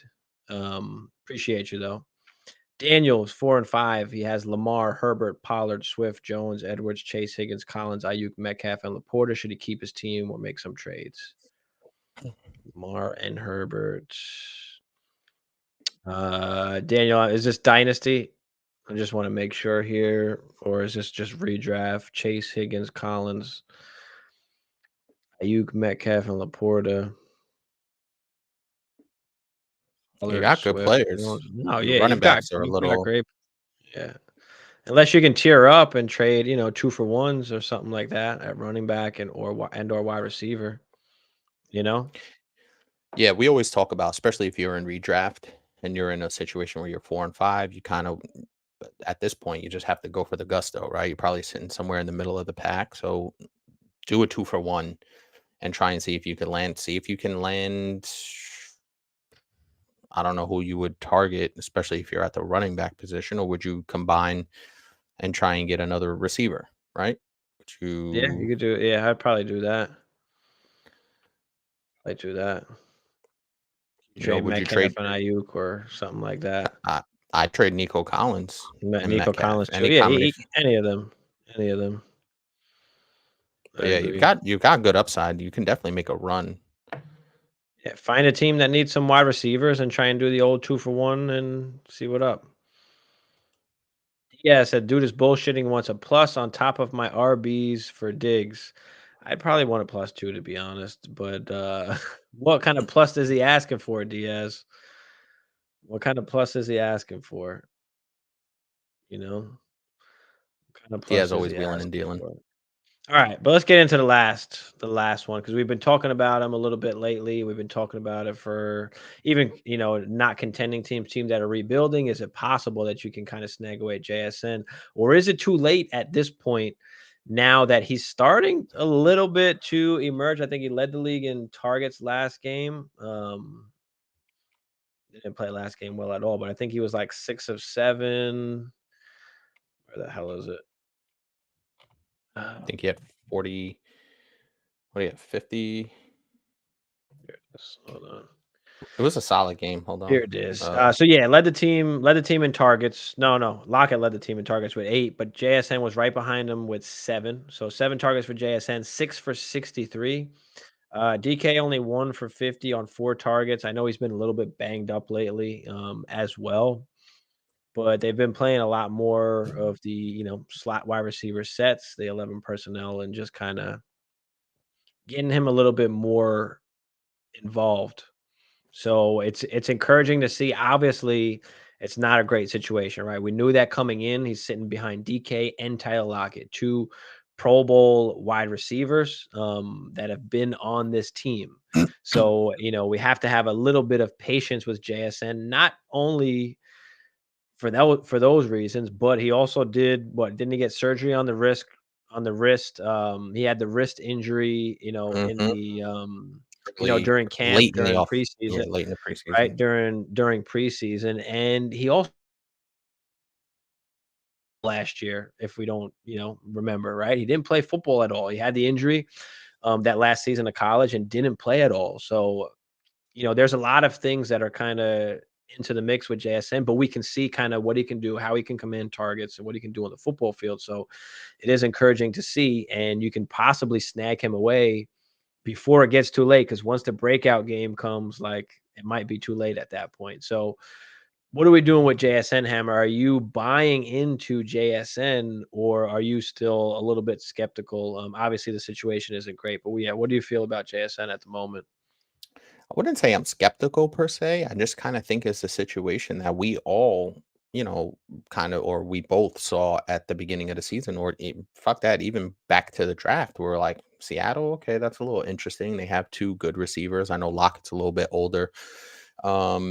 So we all kind of looked at that and went, all right, that's interesting. But we read that as you got to be patient with this guy. Now, the if you want to look at the positives, his snap percentage has gone way up. I believe he was at 81 snap percentage, which means he's on the field, which you love to see, especially these rookie first round guys. This is the time of the year where they start to catch on, where they really start to understand the offense, get in a good flow, get in a good sync. Now, the one thing that does make me nervous is the quarterback play, right? Geno Smith hasn't been great. They had a bad game against Baltimore. They just got dump trucked. But before that, JSN was coming off back-to-back games with a touchdown. It looks like he's much more involved in the offense consistently, right? Mhm. So if you're looking at 7 targets, I'm comfortable with that in terms of seeing that steady growth, that steady production. So to answer the question directly, depends on what it costs me, right? Now you can kind of start to see the snowball of him producing.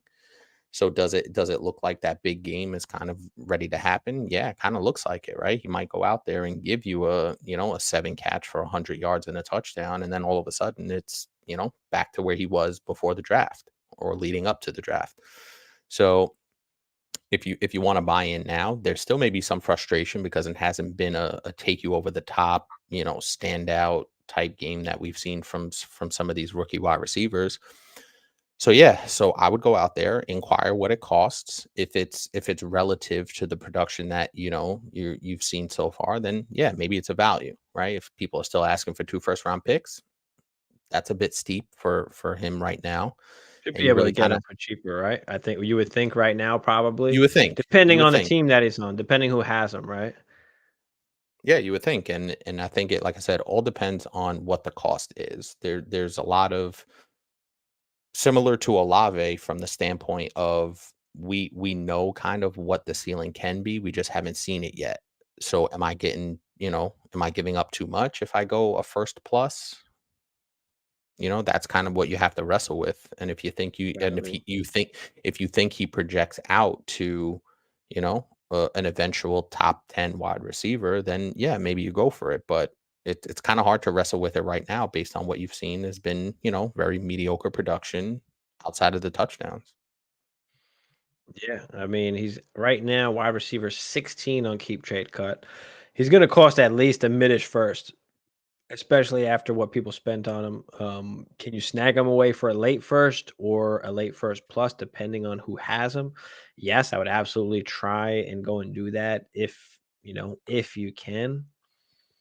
But all right, let's talk about where he's at. What kind of range is he in? Like I said, wide receiver 16 on keep trade cut. He's got some wide receivers behind him in Drake London, DK Metcalf, Zay Flowers, Cooper Cup, DJ Moore, Michael Pittman, Nico Collins. He's ahead of all of those guys on keep trade cut. Would you agree with that looking at the back end side of that? Run some of those names off again. So after JSN, who's wide receiver 16, I'll read you 17 through 23 real quick in order. Drake Hmm. London, DK Metcalf, Zay Flowers, Cooper Cup, DJ Moore, Michael Pittman, Nico Collins. Obviously, Yeah, if you're those are some really contending, interesting. then it might be a little different, but those are the Right. names So that are around JSN right now. So there are some factors that go into that, right? Like you said, like Michael Pittman is way outproducing JSN. There's a Oh, of couple other guys course. on that list. Of course. There's a couple of the guys that are way outproducing him as well on a more consistent basis. So it and the quarterback play for some of those guys is a lot better than what JSN is getting right now as well. So, but because of his youth, because he was taken in the first round, he's going to give you some value. So I think 16, I think you said is where he's at. I think Mhm. that's okay, but it all depends, right? This particular situation is also very fluid because if you're trying to go for it, you kind of might want some of those other guys you read off. If you're Oh, kind of yeah, a for sure. middling team, if you're kind of a middling team or rebuilding, yeah, he's a guy you want to hang on to. Or if somebody's willing to give you a first plus, a mid first plus, then you might have to take a look at it. So he's in a very, very weird situation because he's not producing to that level that you want to see just yet. And we said be patient with him, Yeah. so that's one of the things that makes it a little bit fluid in terms of where you would rank him. Yeah. I think seeing what he could be, I do agree to have him higher than these guys because of what I feel like what he could be over time and consistently.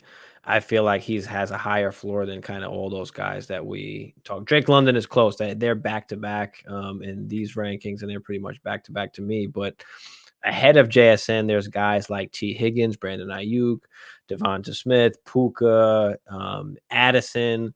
I'm gonna suspect Addison drops down below JSN by the time this season ends. Maybe not if Dobbs comes And in and swings possibly, it around. possibly not, possibly not. But if JSN produces how he's kind of been his last couple weeks, and that continues on, if Jordan Addison, if JJ comes back, and then we kind of still don't know what the deal is with Kirk, and maybe Kirk is not a Viking next year, right? What do we do at that point, right? I think instantly he's going to wind up, dropping down. We saw Devonta Smith even drop a little bit as well. Stephon Diggs, Chris Olave. I mean, obviously, it's hard to put him over those guys at the moment. But if we were doing a startup today, are you taking JSN or Devonta Smith? I think I'm still taking Devonta Smith, and it's. I'm not saying it's not close. It is, but I know Devonta Smith. Like I said before, when we were talking, I forgot we were talking about somebody else. Like Devonta Smith has the quarterback. I've seen what Devonta Smith can do on a consistent basis. Right, he can hit home runs for me. JSN is hitting singles right now, so I'm still going Devonta Smith, and I know who Devonta Smith's quarterback is going to be. We going Brandon Ayuk? That's a little bit different for me. Ayuk has been pretty good. But that's a little more of a question mark for me. Ayuk is super, super interesting just off the standpoint where I don't like I'm not completely sold, even though I know that Ayuk can be good, right? He can be a wide receiver 1 on any given week. I take JSN. Would you take JSN or Christian Watson and a second? JSN. Christian Watson's pissing me off. And I don't see and he makes one catch and gets hurt. Oh God. Seriously? Yeah, I mean, how about Mari? Yeah, it's been Amari Cooper in a second. These are just kind of what's in the range on Keep Trade Cut about what he's worth. If you can give up Amari in a second and get JSN, yeah, you're gonna have to give up at least a first or with Amari. Late first, Amari to go get JSN. Yeah. I don't know if I could do it, dude. I'd do that. Get off of the older guy in Amari. Pick up JSN. You're only spending the late first. I'll take it. It is a little bit a lot if you don't necessarily love JSN, but I think we'll find out a lot more by the time this season ends. I would agree. But yeah, if you're rebuilding or you're middle of the pack, I think you should be actively trying to get this guy. And like we said, it's probably going to cost you a late first-ish plus or a mid first. And I wouldn't be looking to sell unless you're contending right now and you need, some contending pieces. That's the only time I'd be looking to sell currently. But if you're looking to buy, now is going to be the time because all it takes is a few games and it's going to skyrocket.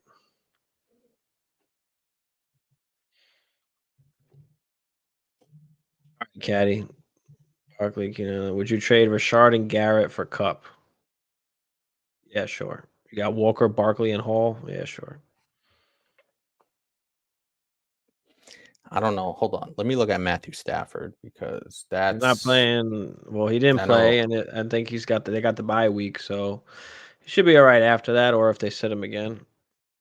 Yeah, I mean, it doesn't matter regardless because what Garrett's given you, I mean. Yeah, but Garrett's going to give me some consistency with Brett Rippon in there. I'm not. Cooper Kupp is not doing it for me. He's supposed to be back the next week. They're sitting him this week. Then they got the bye, so he's Yeah, getting a nice weeks. He's getting a nice few weeks rest there. So be Higgins for back week Olave, 11. I think that's pretty lateral. I think I'm going But to I'll Higgins. I'll keep Higgins if you're talking about for this season. Hell yeah. I'm on Higgins for this season. Mm-hmm. This is redraft. Sure. Yeah. Simp said Herbert, CD, Ridley, Bijan, Monty, Gibbs, London, Laporta, Tank Dell, Cook, Kincaid. Any changes with starters going against first place team this week? Kincaid on the bench because you got Laporta. Yeah, you're going to have to trade one of those guys, man. I would trade one of those guys. It's hard to hold both of them, man. CD, Ridley, man, Tank Dell.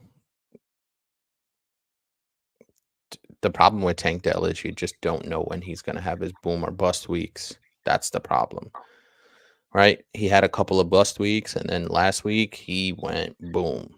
So that's the problem I have with Tank Dell. He's giving you some more consistency than Drake. Not consistency, but he's giving you higher upside than Drake London on a week-to-week basis. But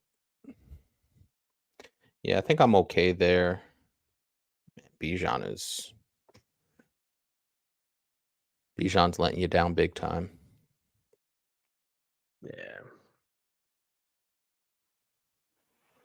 Yeah, this looks fine for right now. I think, like I said, Tank Dell is the one wild card here that I would consider, just because he can be that explosive, and they look like I got to look at the matchup as well.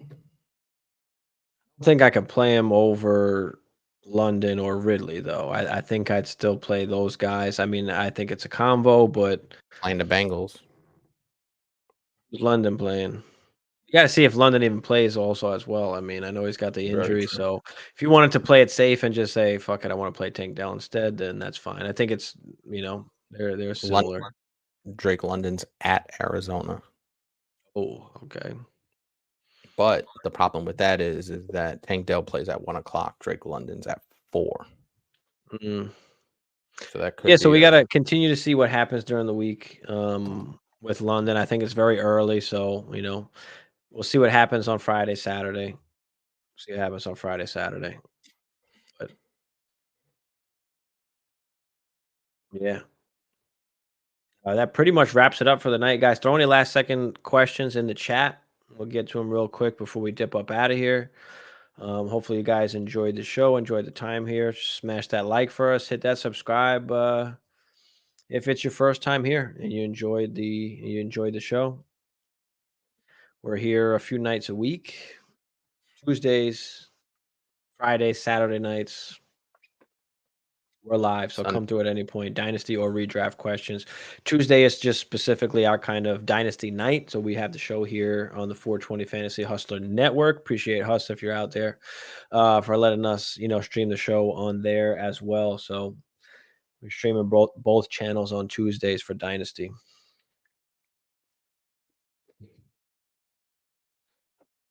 Hammer, you got any last second words of wisdom? Nah, man, I'm all out of words of wisdom. I'm shot. My team stink for the most part. I got nothing left.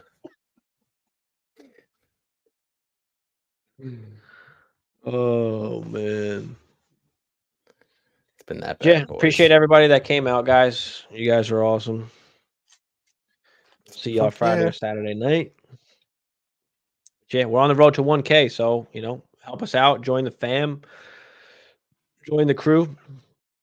We gonna make it. Yeah, we are we out of here, guys. Peace. You ready, Jeff? I'm ready. Just want to make sure you're ready, brother. Show me the money. Oh, you didn't know? Every day I'm hustling. Every day I'm hustling. Every day I'm hustling.